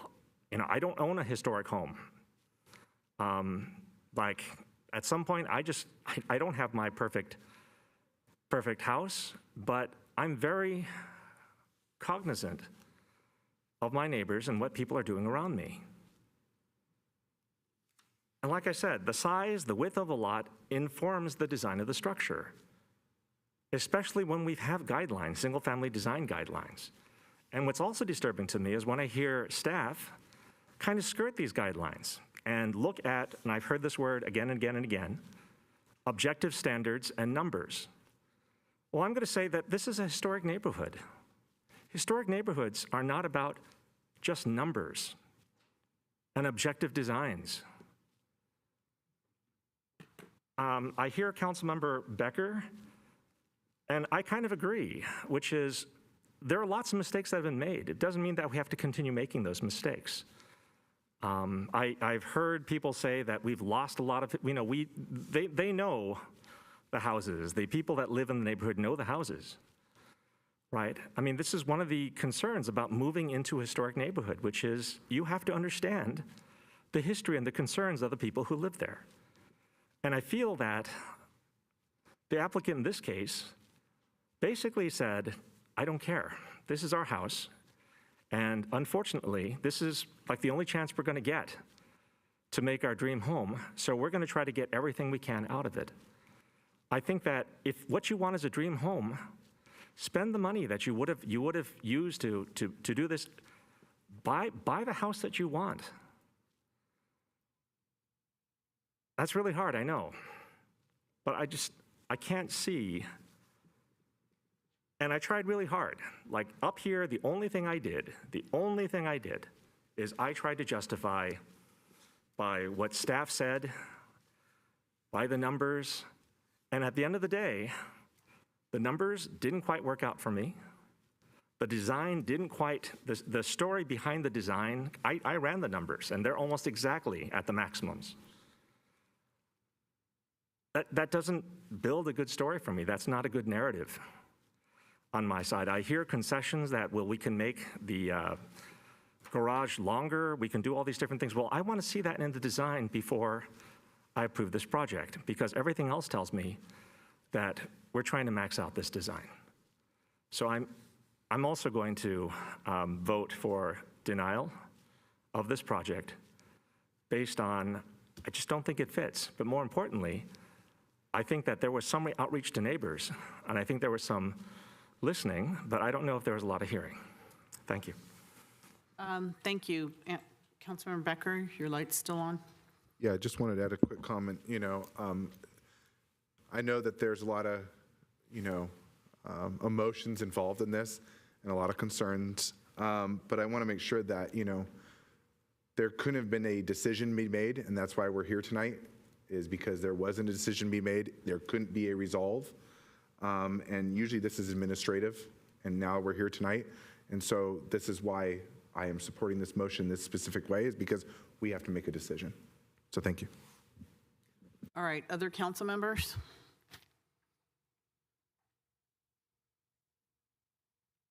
Councilmember Watanabe? Thank you, Mayor. Yeah, this is really tough because of all the investment that both sides have made into this parcel, into this house, and just seeing how honestly how big this house is going to be after it's proposed to be renovated it doesn't fit into the neighborhood. It's like that square, peg into a round hole. It just doesn't fit with the neighborhood.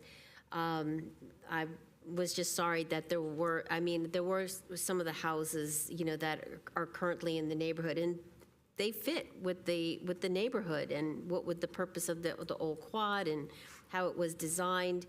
And I understand this is a modern house built in 1960, or it will be a modern house. It was only built in 1960, so it doesn't qualify for the HLC to be on the registry. But at the same time, if you're going to redesign a house, that at the same time, it seems like you would still want to conform to what's already in the neighborhood. And I don't see that this design qualifies in that respect.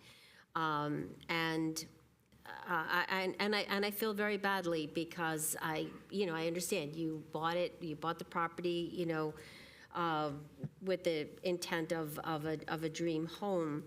But, one thing I remember from the first presentation back in October was that this was, the purpose of these cottage homes were that they were affordable homes. That was, they were built for the cannery workers back, many years ago, and so they qualify as, they were built to be affordable, they qualify as historic, and I'm just disappointed that the way this has, come back, that it's still not conforming to what the original intent of the neighborhood, even if it may not qualify to be on the HLC list.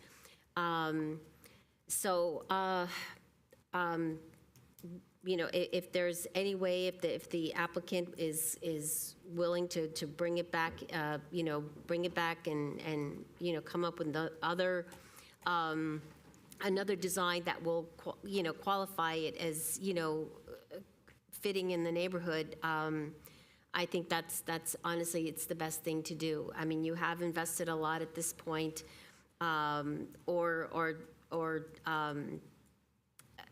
find a piece of property that will fit the, what your goals are, to have your dream home. I mean, I loved, the pictures that were presented showing, how it was improved previously by the Salinas family. It was a lovely backyard. When I look at, that particular sketch that showed what the house will look like compared to the house on the corner, I mean, it's really, it's like an eyesore.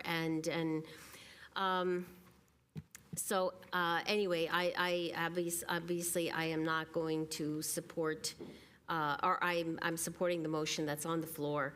And I just hope that, by hearing this, that, you will take it into consideration in terms of, how this property, could best be developed that will, conform with the neighborhood and the intent of the history and preserving that. So that's my position. Thank you, Mayor. Thank you. Councilmember Hardy. Thank you. There are many places in the old quad where things are on the 0 lot line, where there is no setback whatsoever. That is a reality.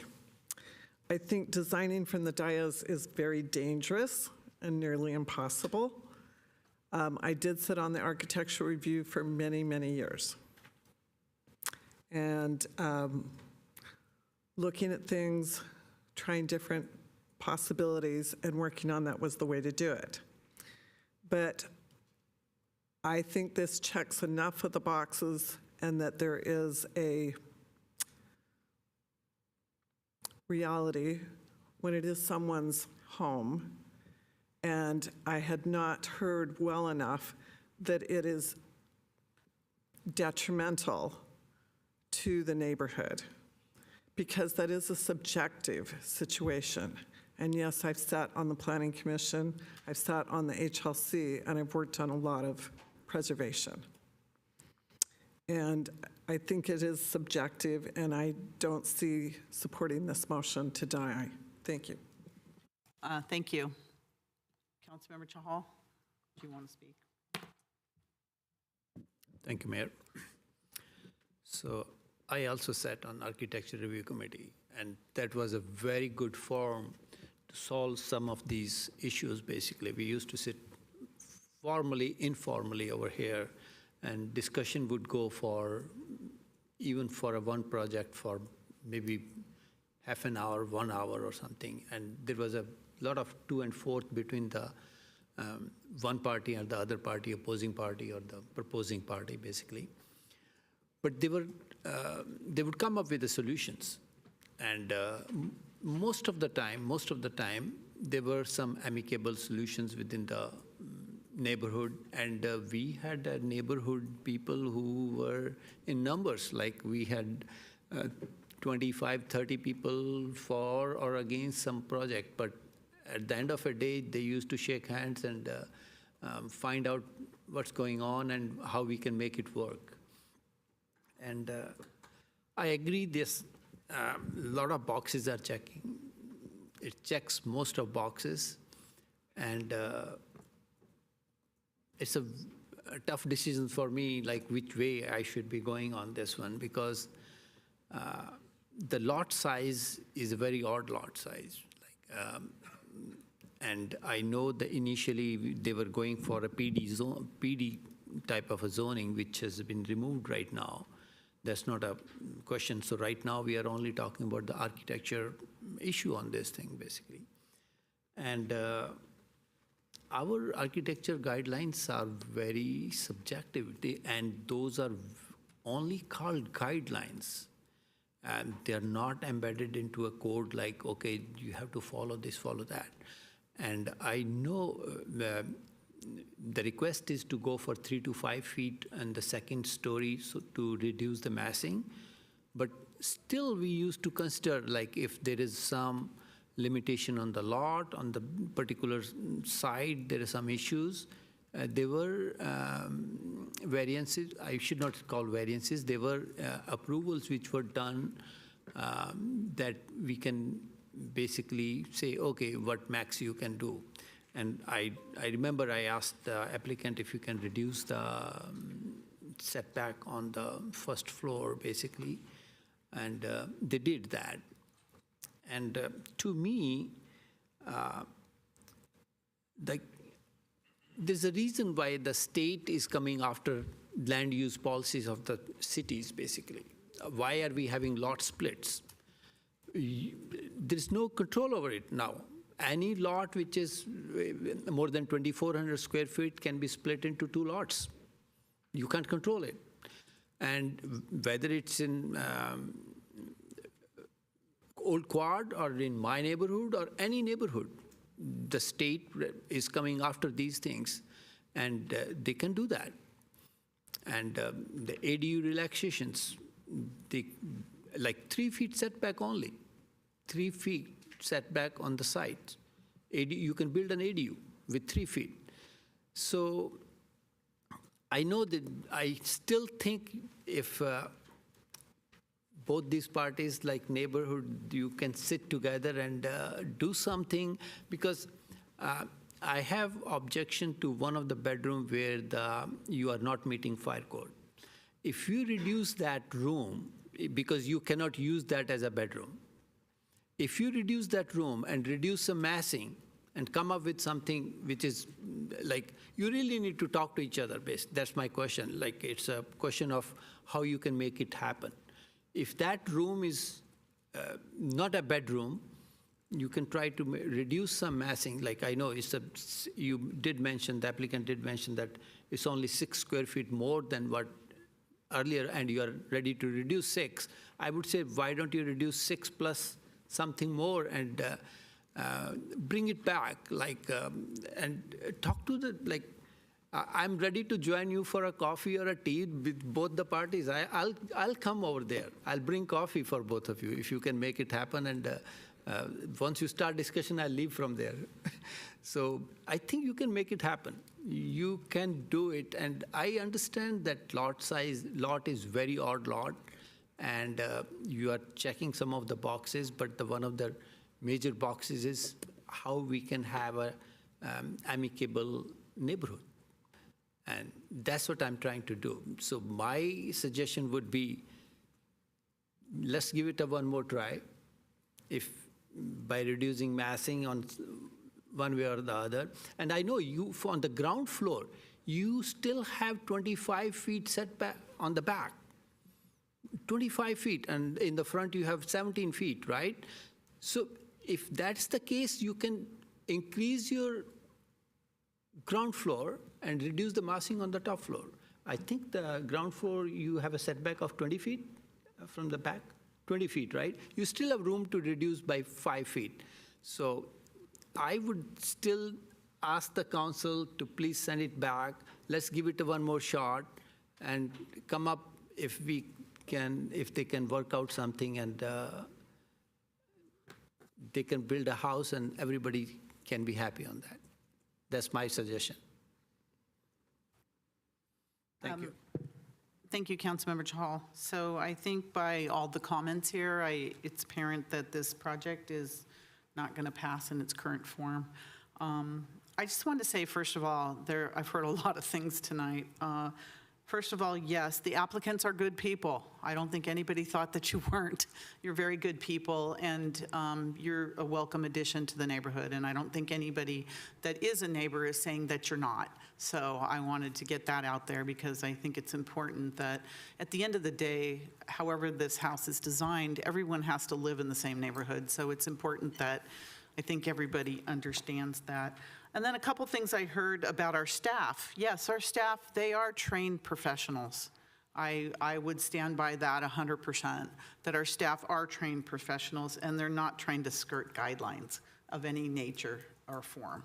So I wanted to say that, because our staff took what the applicant had submitted and they checked all the boxes so that they, then comply with the zoning requirements. And now it's just architectural review of this property, which is there's still leeway and a certain amount of discretion in the architectural review approval. So our staff did what they were supposed to do, and now it's up to the city council with this architectural review approval.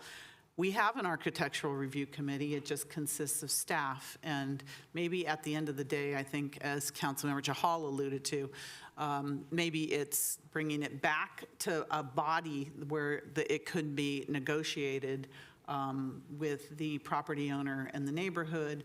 And I am certainly not one that says design a project by committee or neighborhood, because there's always going to be someone. You're not going to make everyone happy.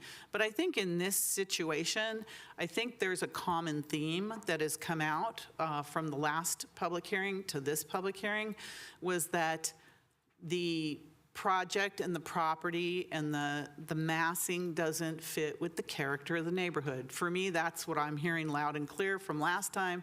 I'm hearing the same thing this time. And the applicant, to their credit, it's their property. They want to build a project that suits their family's needs. The neighborhood wants a project that suits the neighborhood's needs. We up here have to see a project that fits the city's needs. So we're all trying to look at it from different perspectives. So I'm not saying anyone's right or wrong in any way they look at this project. It's, what is it? So you've got a small lot. You've got a giant home, a super home on this small lot that just doesn't fit in. It doesn't fit in, and it doesn't fit the character of the neighborhood. As much as I want it to, I've been working in the old quad for over 40 years now. I've seen a lot of houses inside and out, plenty of them. I've sold a lot. I've seen a lot. I've seen the good ones. I've seen the not so good ones. I've seen remodels that work and remodels that don't work, that don't fit in, and that are just not consistent with the character of the neighborhood. So, but what I don't want is this applicant to have to, if we just outright refuse this project, to have to go and start, from square one again. I want to see if there's another opportunity where they can meet with the Architectural Review Committee and with the neighborhood involved and try to work something out that works for everyone, understanding that architectural review decisions could be appealed back to the city council. But I think that trying to design something, as Councilmember Hardy said, on this dais just doesn't work. It doesn't work for us. We can say we want this window or that window or this bedroom or this, parking. It just doesn't work. I'd rather it be in a setting where, like the Architectural Review Committee, where input could be taken from the neighborhood as well, and the property owner to try to come up with something, because I think you're close to what is what, but I think that maybe the lines of communication may have stalled. And I think this might be a chance to reopen those lines of communication to really have a chance to sit down and say, hey, what's going to work for us as a family property owner and for the neighborhood. So I would ask the maker of the motion to refer this back to Architectural Review Committee so that they don't have to start the process over again. And then if that doesn't work, we'll end up back with it here at the City Council again. But with the understanding that we're saying it's too big, scale it down and make it a little more consistent with the neighborhood. Listen to some of the neighbors as well. So, thank you, Mayor. So is that okay with the applicant then? Because I want to make sure that. Yeah, that's a fair question for the applicant. I'm asking, let me ask staff, is that appropriate to send it back to Architectural Review Committee to work this out? We don't have an architectural review committee. I thought it was But it staff. could go through architectural review, which is a staff function. There is an appeal process to the planning commission, and then another potential appeal process to the city council. But you can review it to the city's architectural review process. Right, okay. No, let me ask the applicant. Is that something that's acceptable to the applicant?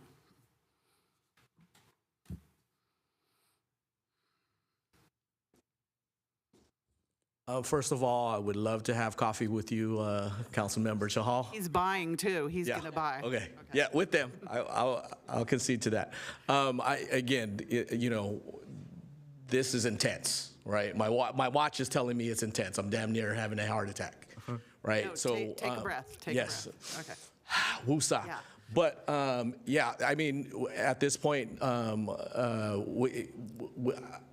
we feel like we've listened and we've made changes, and we want to continue working through the process, right? So we would be open to it. We want to know more about what this is, because, and then we've been told that, hey, you guys should have known all these things, but you guys are sitting there going like, hey, can we just go to architectural review? And that doesn't even exist anymore, right? So we want to know more about the process. We're open to it. And yes, we want to make it work. And again, I know people have said that it sounds like we're not listening. But my wife has said that too. But I do sincerely feel that we have listened and made some changes, and we'll continue to listen and do what works for everybody. Thank you. We just want to give you another opportunity to do it without starting from square one, and otherwise the project will be denied. Yeah, and we appreciate that. That's it. So, Councilmember Becker? Okay, so with that, I will make the referral to architectural review, and the caveat of everybody who's here tonight that really wants to make sure that this is a good project. Make sure you contact staff so you're able to know when that meeting is, so you're able to sit down and listen to it and sit with the applicant, and you guys can work this out. Because I don't want to really see this come back and then hear from the residents saying, I didn't hear, nothing happened, nothing was fixed. I want to see something harmonious, and I want to see a solution happen. So that's my only caveat. And if Councilmember Chahal is offering coffee for all of you to do that, let me know when that is. I'll show up too, but hopefully don't commit a Brown Act here. But is that okay with the second? Is it okay with the second? Vice Mayor Park. I just want to be clear that I heard that there's a referral to an architectural review committee. I've heard that is just staff. I don't know if, I want something, because I want a committee, or I want a meeting that includes everyone like it used to, not just staff and the applicant. Can we do a subcommittee? No, I mean, not a committee. I just want a meeting that includes everyone, right? Not just staff and the applicant. They notify the public. City manager? Yeah. Or Rena, whatever, whoever. We'll have the acting community development director articulate the process, and then I'll provide comments after that. Thank you. Yeah, so a referral to start the architectural review process would mean the first hearing opportunity would be the development review hearing. That's a publicly noticed meeting. That's a staff-led hearing. Decision would be rendered by staff, taking in the input from anyone who's providing comments. We obviously also listen to the record, because this is a project that isn't starting from scratch. I would also, in terms of approaching this project, it does sound like it would be worth having a meeting with the applicant, staff, and members of the public to see what ideas could be brought in together, to see how a redesign could be approached. So it would be more of a collaborative process before we got to the hearing process. So I would recommend that being integrated into just what we would do before we would take it to hearing. And then that development review hearing is appealable to the Planning Commission, which is appointed members of the City Council. And then should it need to be appealed again, it would be appealed to the City Council. But that's how the architectural review process, if you've referred it back through the beginning, that's how it would lay out. So it's just adding one more collaborative meeting before the official architectural review committee. Is that what you're proposing? I think that makes sense. That would be our intent. Okay, based on that, I want to do it that way. Have an initial first meeting, then before the other meeting. So based on what Rena just said. All right, Councilmember or Vice Mayor Park, are you okay with that? I mean, I have a lot of concerns. I mean, it's going to come back to us, so we can kind of see how the process goes. I'd like to give the process a chance. Also like to say that I would like to see something that meets all of the single-family design guidelines, right? Or at least steps back from the maximums enough that we feel good about accepting things that are not quite compliant, right? I feel like good neighbors, it's not just about walls, not just about fences, but you have to give the neighborhood something and not just try to go for what seems to be allowed. And I think that, without this understanding of we're trying to create a design, not just build a house, we're trying to add to a neighborhood, not just build a house. We're trying to build relationships, not just build a house. Like if we don't have those all in place, and we don't have the mindset of, we understand not everybody is going to get what they want, including us on both sides. I think that, anyways, Is that an okay talking. for the second? I'm saying yes, it's right. it's okay for the second. Thank you, Vice Mayor. City Clerk, do you have that motion? I just want to make sure. Thank you, Madam Mayor. So question to my legal over here. The first motion on the floor, should that have been withdrawn? It doesn't need to be formally. I think the fact that he's proposed, that the mayor has second. orchestrated a proposed substitute and the second has approved it, effectual that, Madam Clerk? So what I have captured for the next motion is refer the proposed project back to the through the architectural review process. Should that include development review? To include development review. Absolutely. Thank you, Rena. And thank you, City Attorney. And if all works out, we won't see this again. on And City I'm hoping Council. that. That's what I'm hoping as well. I'm hoping that, so. All right. Do you have comments? Councilmember Hardy, go. A quick comment. I will say, the old quad is an enigma with contradictions wrapped up in many exceptions. And that's a fair statement from having been on HLC and gone through many of the sites there and realities.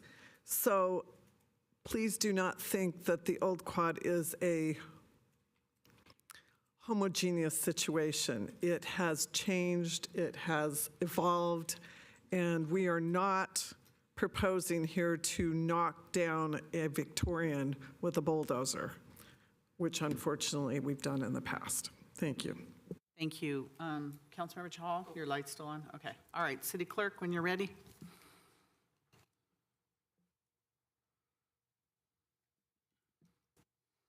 Thank you, everyone, for all of your patience as well. Please register your vote.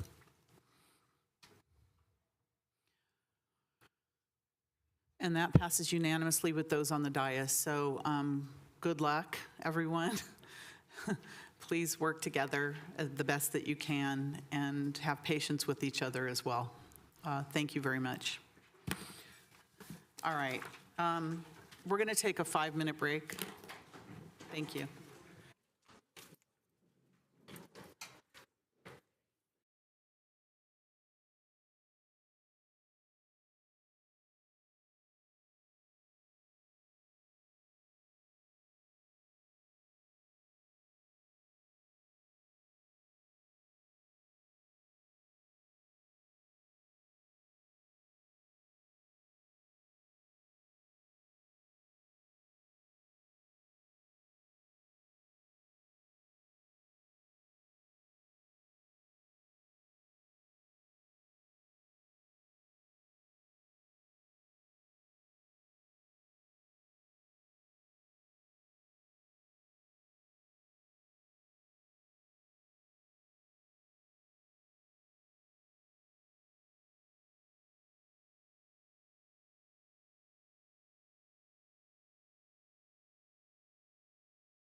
Everyone take their seats, please.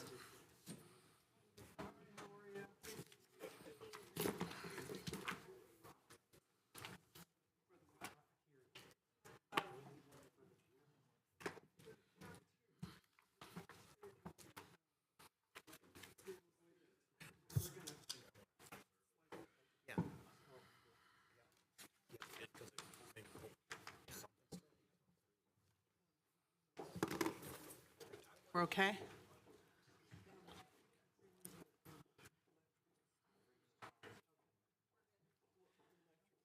Okay, the next item we have on the agenda is action to authorize the city manager to complete negotiations and execute an amendment to the renewable energy purchase and sale agreement with Energia Sierra Juarez US LLC to purchase renewable energy from the Cimarron Wind Project.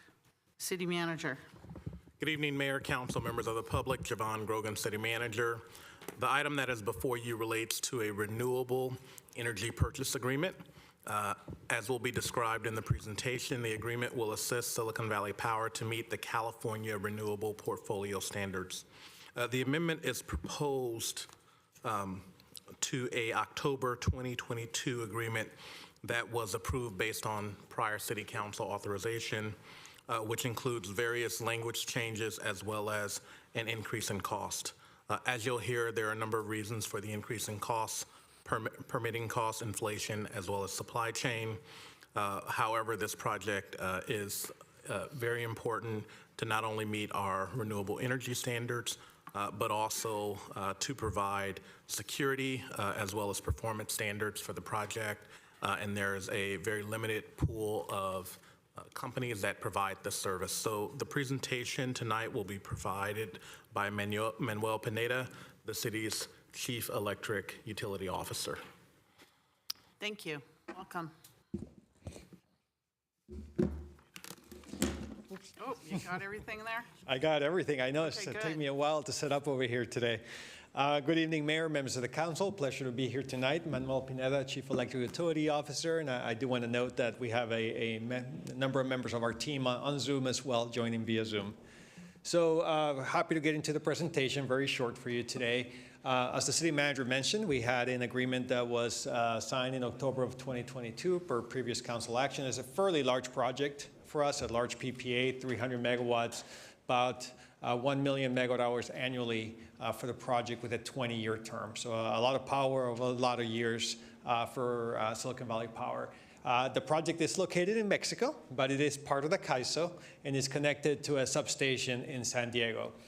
In September 2023, we were notified that the project can no longer be constructed at the cost we had negotiated previously. And there are a lot of reasons for that. Obviously, there's, permits have been difficult as they tend to be for this project. There's been supply chain issues. I've talked to you about our supply chain issues for our projects as well.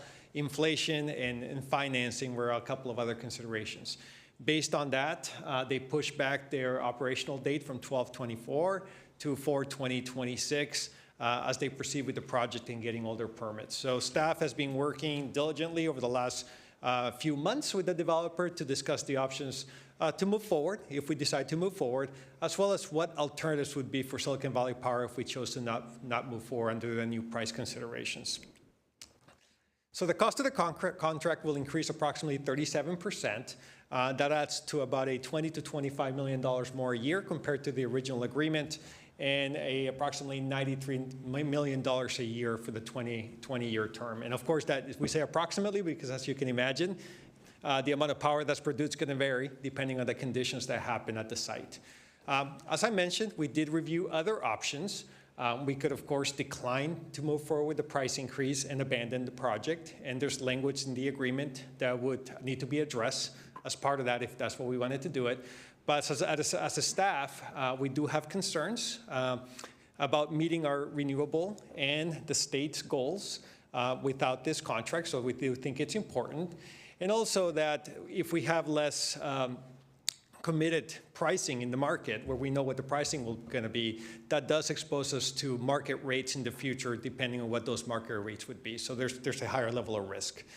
We also looked at replacing the energy with other projects. And I think this is very important because I talked to you about all the projects we're looking at. And just to let you know, right now we're looking at approximately 10 other projects for about 1,200 megawatts. Now, all those won't work, but we're always looking for projects.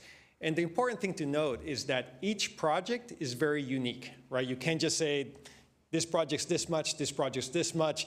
They don't compare one to one because they vary on technology, right? A solar project's not gonna have the same value as a wind project, and a wind project located in one zone might have a different different value than another one. So that's also location, right? What's the location? That's gonna matter. Where's the interconnection point?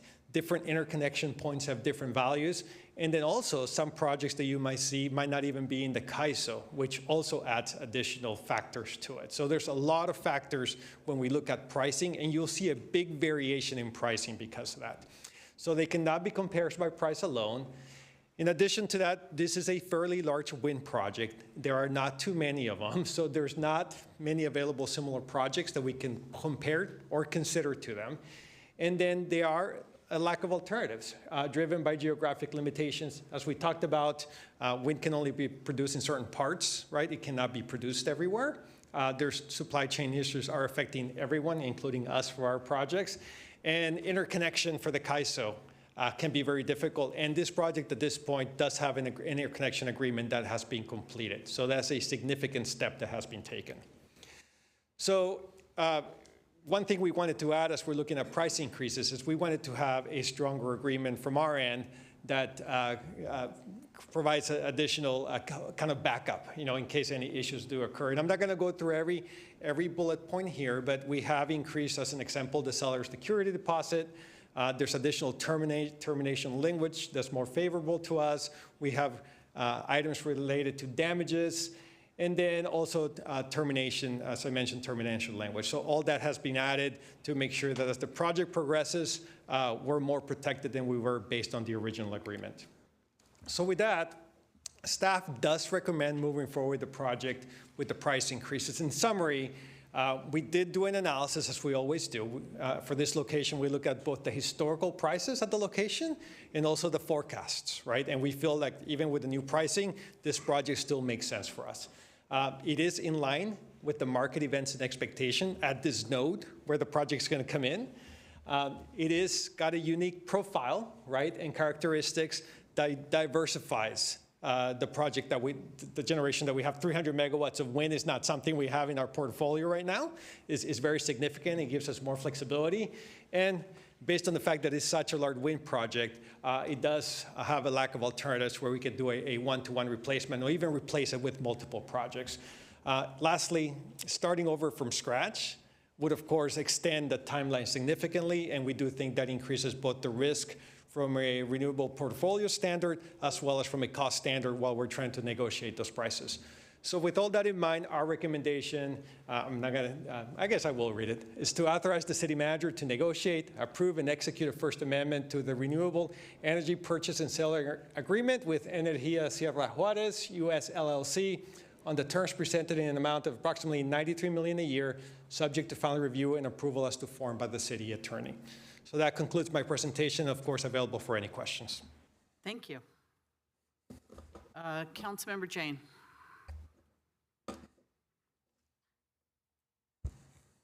Thank you, Manuel. This is pretty expensive, It's with tax charges, it looks like it's going to be $130 a megawatt hour, which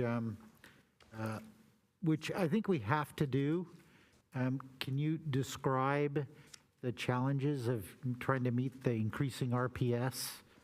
And then my second question is there any other entity involved in taking some of this wind farm energy? Are we the only off-taker of this wind farm?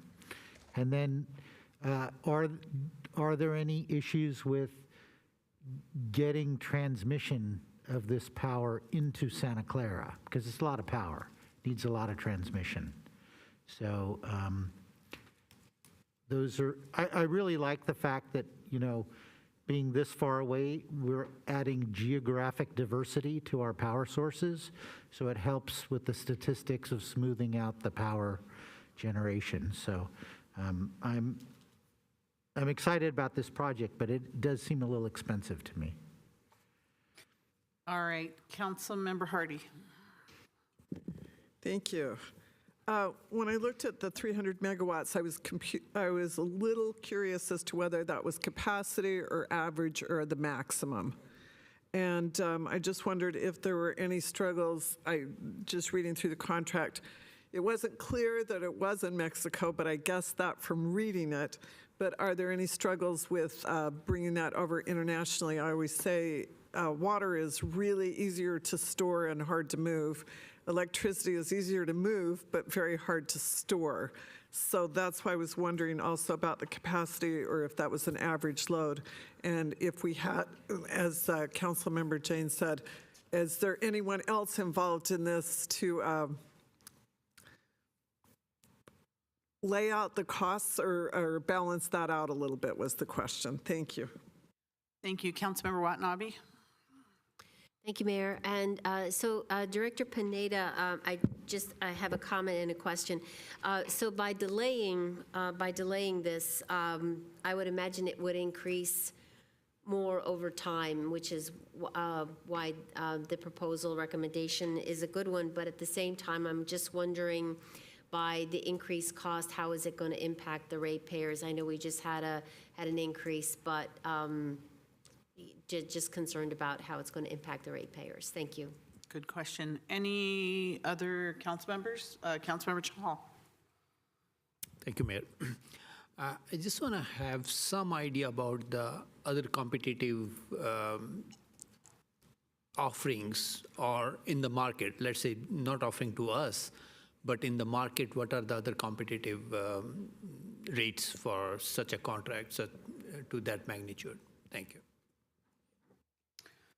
All right, Manuel, whenever you are ready. I am ready, Mayor. Okay, go ahead.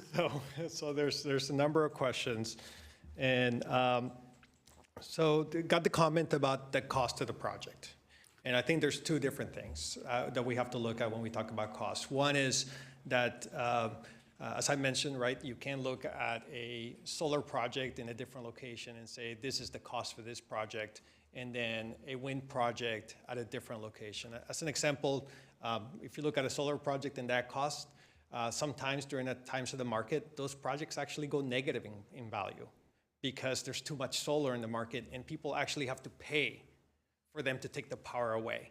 So you might see a great price on this solar project, but then as we're doing our analysis, we look at it and say, oh, at certain times, we'll actually be paying people to take this power because there's no one here who can use it. So those things actually do happen. I'm going to use broad numbers here, so I apologize if it's not 100% accurate, but we have approximately 25 PPAs right now, and they vary. Some are very small, some are much larger, and the range is pretty significant. I mean, you go from 35 megawatt, $35 all the way to over $120, depending on what it is and where it's located. And some of them that are, I would say,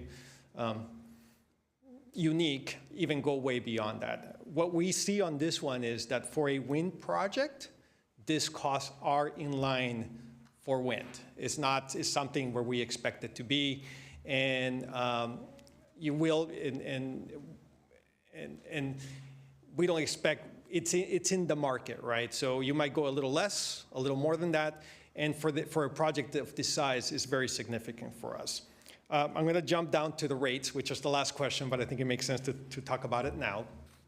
From a rate perspective, so certainly, as I mentioned to the council all along the last 3, 4, 5 years, it's hard to remember at this point, I have mentioned that renewable energy project costs are going up, right? And that does affect rates. How it's going to affect rates is too soon to know, because really what we look at is what is the price of that node that this project's going to be coming in, and how does our contract going to ultimately measure up to that node price? So if that node price ends up being higher than the cost that we're paying, it's actually a positive for the utility. If it ends up being lower, is actually means that we have to make up that cost. So I expect outside of this contract, as I mentioned, all across the board with the competition for renewable energy and the state and city requirements, costs will continue to go up, but each individual contract will have to be looked at based on when it comes in and how it performs at that location over that 20-year period. So it's not necessarily just based on the fact that if it's $93 here, if it's selling for 110 in 10 years, then it's good for the rates. If it's selling for 70 in 10 years, then it's not as good for the rate. So it's going to vary depending on that. But based on our analysis, that's on the historical prices and the future prices and the forward curves, we think we're in the ballpark for what the value should be. Are there any other takers? We are taking the full 300 megawatts, and honestly, we want to take the full 300 megawatts. We need all of it, and in fact, we need more than that. So when we participate with NCPA on RFQs in many ways because we're good partners, we do share some of the contracts, and even like the Geysers, we're doing some of that, some of the smaller ones, because that's the way you work on a JPA, work as partners. But we need it. If you look at our load, where we're at on our RPS requirements, our climate action plan requirements, we wouldn't want to have somebody else taking a chunk of it. In fact, when you look at, I mentioned we're looking at about 10 other PPAs right now.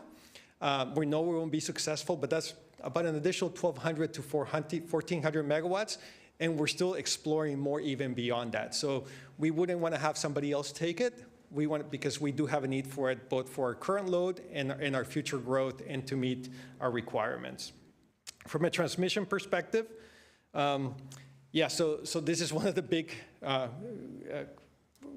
of the great things about this is that there are two items on that. One is that even though it is in Mexico, it is part of the CAISO. And we have an interconnection agreement. They have an interconnection agreement with the CAISO, which is a significant step forward. And there is a transmission line that's going to be able to feed that into San Diego. So those are really some huge steps that makes us feel a lot better. If you remember, there's been a couple of ones that we brought to council before that ultimately didn't quite make it. And transmission and connection to the CAISO has been a big part of why it hasn't been successful. And then any struggle with bringing it over, actually, as I mentioned, no, this is actually in fairly good shape, and we have some pretty clear requirements for them that they have to meet if they don't do so, but they have a lot of the permits and key next steps that get us there. Lastly, let me see if there was anything else. Actually, I think that was everything. Okay, thank you. Councilmember Jane, a follow-up?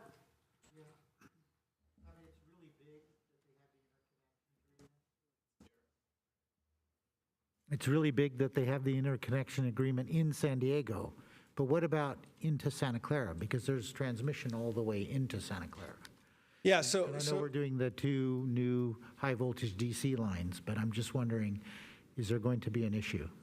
So when you look at our growth, right, and this goes back to our capacity planning. So we know we need additional transmission into the city, and we're working on that. So this is all part of that package. Whenever we have additional projects coming in, and we're looking at our growth to go from, where we're at our peak 700 megawatts, 1,300, 1,400, this is all part of it. But this load here, it's well within those ranges of that 1,300 to 1,400 megawatts. If you look at where we're at load-wise, where we are in our RPS requirements, where we are where the council wants to be on the climate action plan, and we have that load and gap, this project fits within all the growth plans that we have presented to you. All right, thank you. We are now, I don't see any other hands, so we're going to go to the public now. We've got Linda. Go ahead, Linda. I just wanted to say that your slide is really fuzzy. All of the slides are fuzzy. So I love that people say it because I can't read it. Okay, thank you. Thank you, Linda. Were our slides fuzzy? Did we have? Oh, it's the size. They're probably, is it hard to read? They must be hard to read. I apologize. Normally, I don't go below a 16 font, but we'll see if we can Maybe increase it if increase it possible. in the future. All right, thank you for calling in, Linda. I don't see any other questions or comments. Councilmember Jane? Yeah, I would like to move staff's recommendation. Second. We have a motion and a second for staff's recommendation.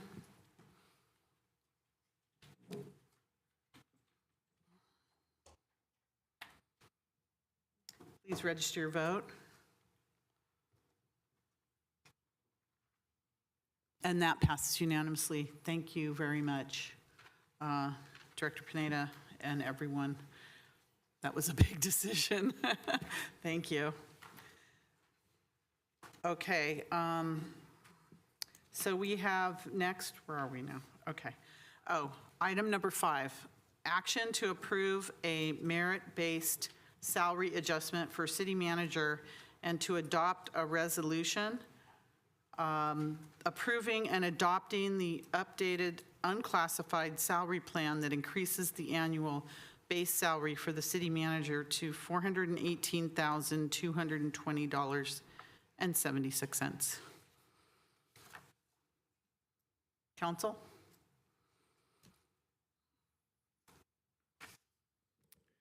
If you want a motion, I'm willing to make a motion to approve. So there's a motion to approve. Is there a second? Second. And second by Councilmember Chahal. Councilmember Watanabe? Thank you, Mayor. I thought there might be a presentation. I guess there's not. So I guess it sounds like it's pretty straightforward. Thank you. I am, I hate saying this, and it's nothing personal, city manager. We're talking about 7 months of employment history at this point. There has been a COLA, which is per the contract, per your contract employment agreement. But at this point, I just think it's too soon to be approving a merit-based salary adjustment, and I would rather hold off until there's been at least a year of employment on the books and to be able to do an assessment at that time. So I will not be supporting this motion. Thank you. Thank you. Councilmember Jane? Yes, for the members of the public, I would like to read from the staff report because there was no report on this.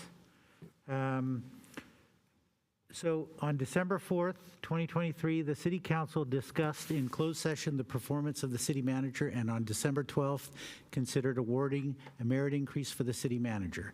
The new annual base salary of the city manager is now lower than that of the chief operating and chief electric utility officer, which both report to the city manager. Both these positions are represented by the miscellaneous unclassified management employees, Unit 9, which received a 3.25% on December 24th, 2023. As a result, the City Council provided direction to bring forward a merit-based salary adjustment for the city manager that would equate to a 1% above the 2 incumbents that are above the city manager's salary, effective as of the same date as the Unit 9 COLA for the 2 incumbents. The base salary for the 2 incumbents is approximately $414,000.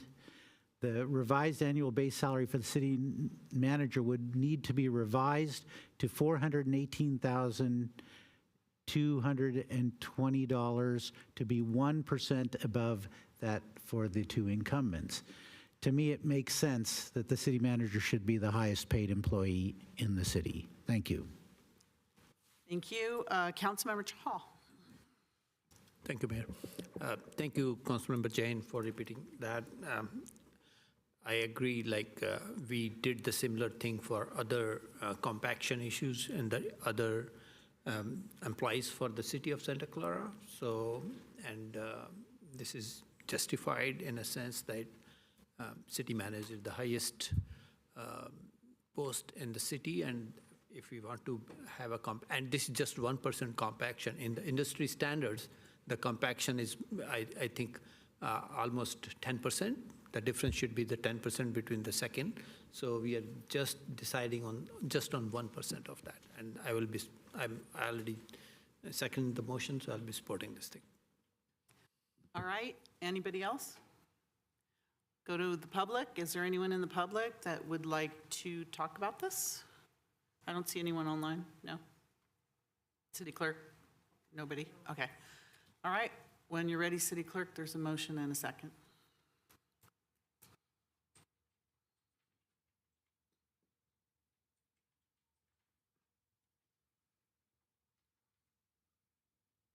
Please register your vote.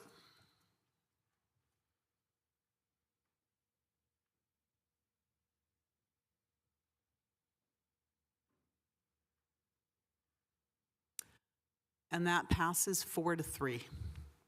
All right. Next, we have item number 5. Oh, no, item number 6. Boy, we're moving so fast here. Item number 6, action on annual appointment of vice mayor and chaplain. City manager? Good evening again, City Council, Javon Grogan, City Manager.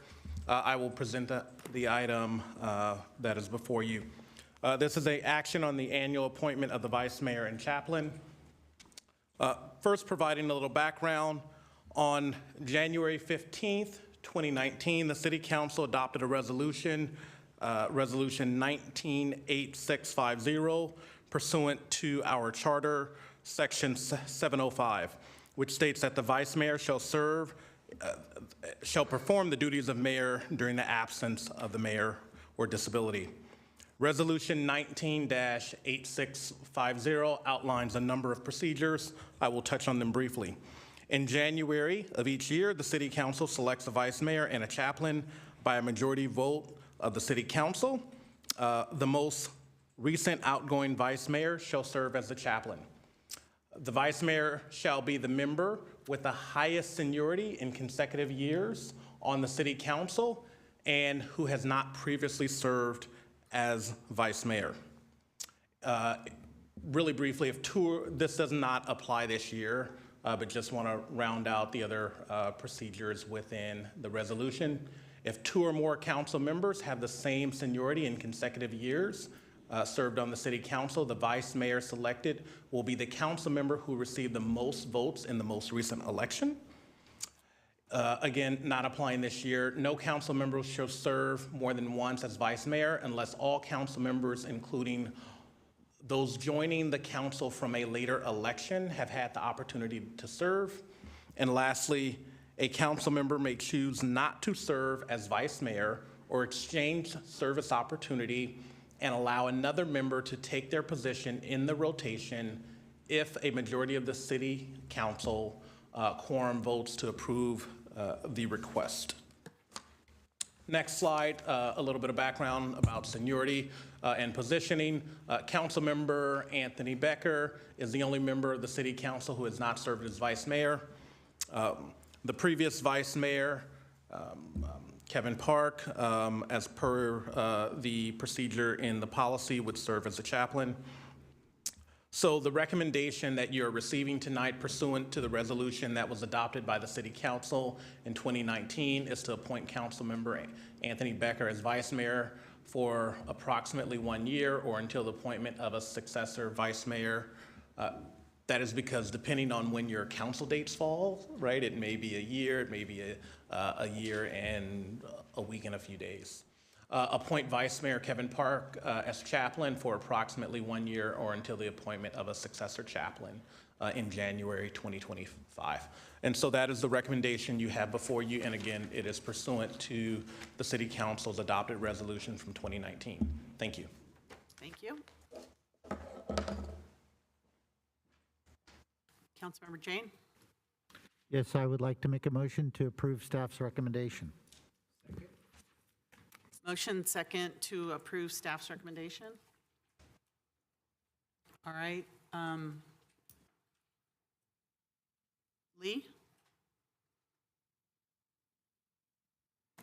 Lee has submitted a video. It's 1 minute, and then she'll speak after that.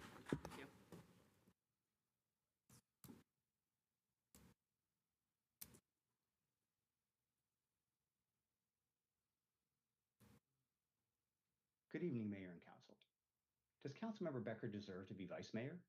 If you answer yes, you should consider condemning his past actions. Here are some examples of those. First, here's Councilmember Becker attacking two members of the public from the dais during a council meeting because they disagree with him. Because, you know, we're all ethical up here and we're trying to do the right thing, but you and Mr. Shanks over here like to go and tell the public that things are going wrong and that we're doing the wrong thing. And frankly, that's libel. And not 2 months later, Councilmember Becker is accused of leaking confidential documents to the 49ers, lobbyists, and a local newspaper. Confidential documents to the 49ers. So the real question is Councilmember Becker worthy of the title of Vice Mayor? Does he demonstrate the highest integrity? Does he demonstrate being respectful to the public? Why do you support Councilmember Becker for Vice Mayor? And why won't you publicly denounce Councilmember Becker's past actions that do not represent the qualities of this council?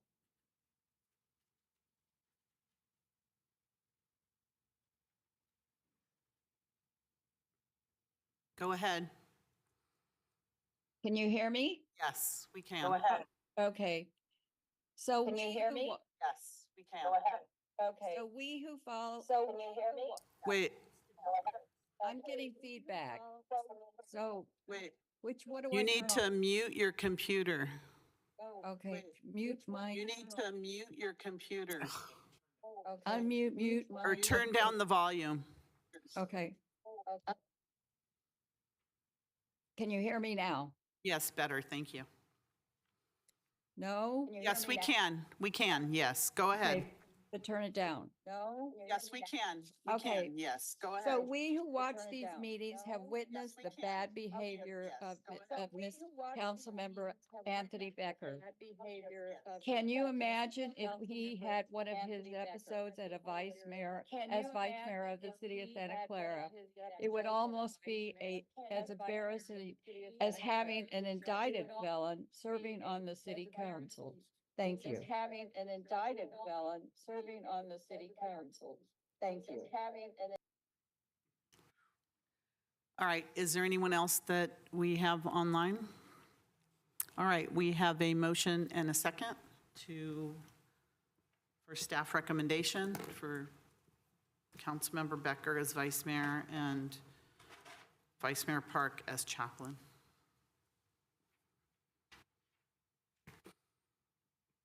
And that passes 5-2.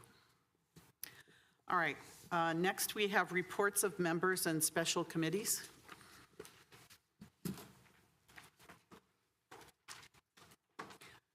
Seeing none. City manager, executive. Okay, Councilmember Jane. Yeah, so I wanted to announce that you can now buy your tickets for this 2024 Santa Clara Showtime. I'm going to read from their press release. The Santa Clara Women's League is pleased to announce the dates are set for the 2024 Santa Clara Showtime's Penelope of Pruneyard Patch, with an evening performance on Saturday, March 2nd at 7 p.m., followed by a matinee on Sunday, March 3rd at 2 p.m. Doors will open 1 hour prior to the show. There will also be, returning this year, the popular raffle and opportunity baskets. Showtime tickets are $10 for adults and $5 for kids, and there's a family package for 2 adults and 2 kids for $25. To purchase tickets, visit SantaClaraWomen'sLeague.org. So it's going to be at the Santa Clara Community Rec Center on Kiley Boulevard. So it's a Santa Clara institution. I highly recommend that people attend. And I believe that they will be coming here maybe to the council to present some more details. My second announcement is that I now know a large number of people that have contracted COVID. So COVID is on the rise, and that's why I'm wearing my mask today. And I know we used to have Lisa Schoenthal come during the pandemic and give us all these presentations about increased detection of COVID virus in wastewater and such. But I just recommend that Santa Clara residents get your vaccines for COVID and RSV and the flu.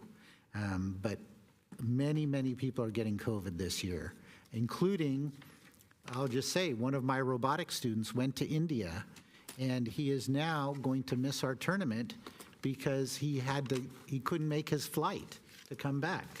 So it's unfortunate, but it is back. So I recommend that our residents go get your vaccines. Thank you. Thank you. Councilmember Watanabe? Thank you, Mayor. I have not a report, but I actually have a follow-up to the city manager after our last meeting before the break, where we were talking about the overtime for the football game on December 25th. And I just wanted to follow up because I know that we sent back to you several questions, and then we went on break, so we never got the update. So I just wanted to follow up and see what the outcome was of the December 25th overtime for the game, and also the follow-up on the December 24th, 2023 game, where we found out at that meeting, at our last meeting, that the overtime was paid, and we, as a council, knew nothing about that. We hadn't made that decision, so I wanted to know, and I realize you may not have the answer now, but who okayed that approval and who paid it? Was the stadium authority or was it the stadium management? So I just wanted to follow up on those questions. Through the mayor. Yeah, you don't have to answer them now, just you can get them in writing or put them on the agenda. There was a lot of public interest in that. Sure. Totally fair. I know the question, or I understand your question about follow-up from the authorization that you provided at the very last council meeting. But you mentioned something on December 24th, 2023 that you found out. Can you just elaborate on that a little bit more? Sure. No, you actually mentioned it at that meeting. You said that when we were talking about previous games that had been paid, holidays, and you mentioned the December 24th, 2023 game that that it was paid, that overtime was paid, and we had never discussed that issue. No, you're as a talking council. about December 2022. Yeah, 22. Yeah. Prior years, totally understand. We'll Yeah, I'm provide you sorry, with yeah, additional yeah. information on what happened in prior years. Totally understand. I forgot about that other year. Thank you. Thank you, and I also want to mention that it's Law Enforcement Appreciation Day, speaking of law enforcement. So thank you very much to our Santa Clara Police Department and everyone for keeping us safe in our community. We all appreciate it.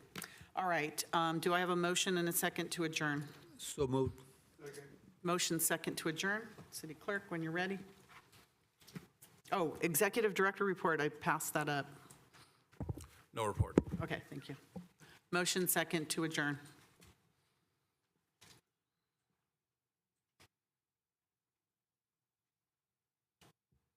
Please register your vote.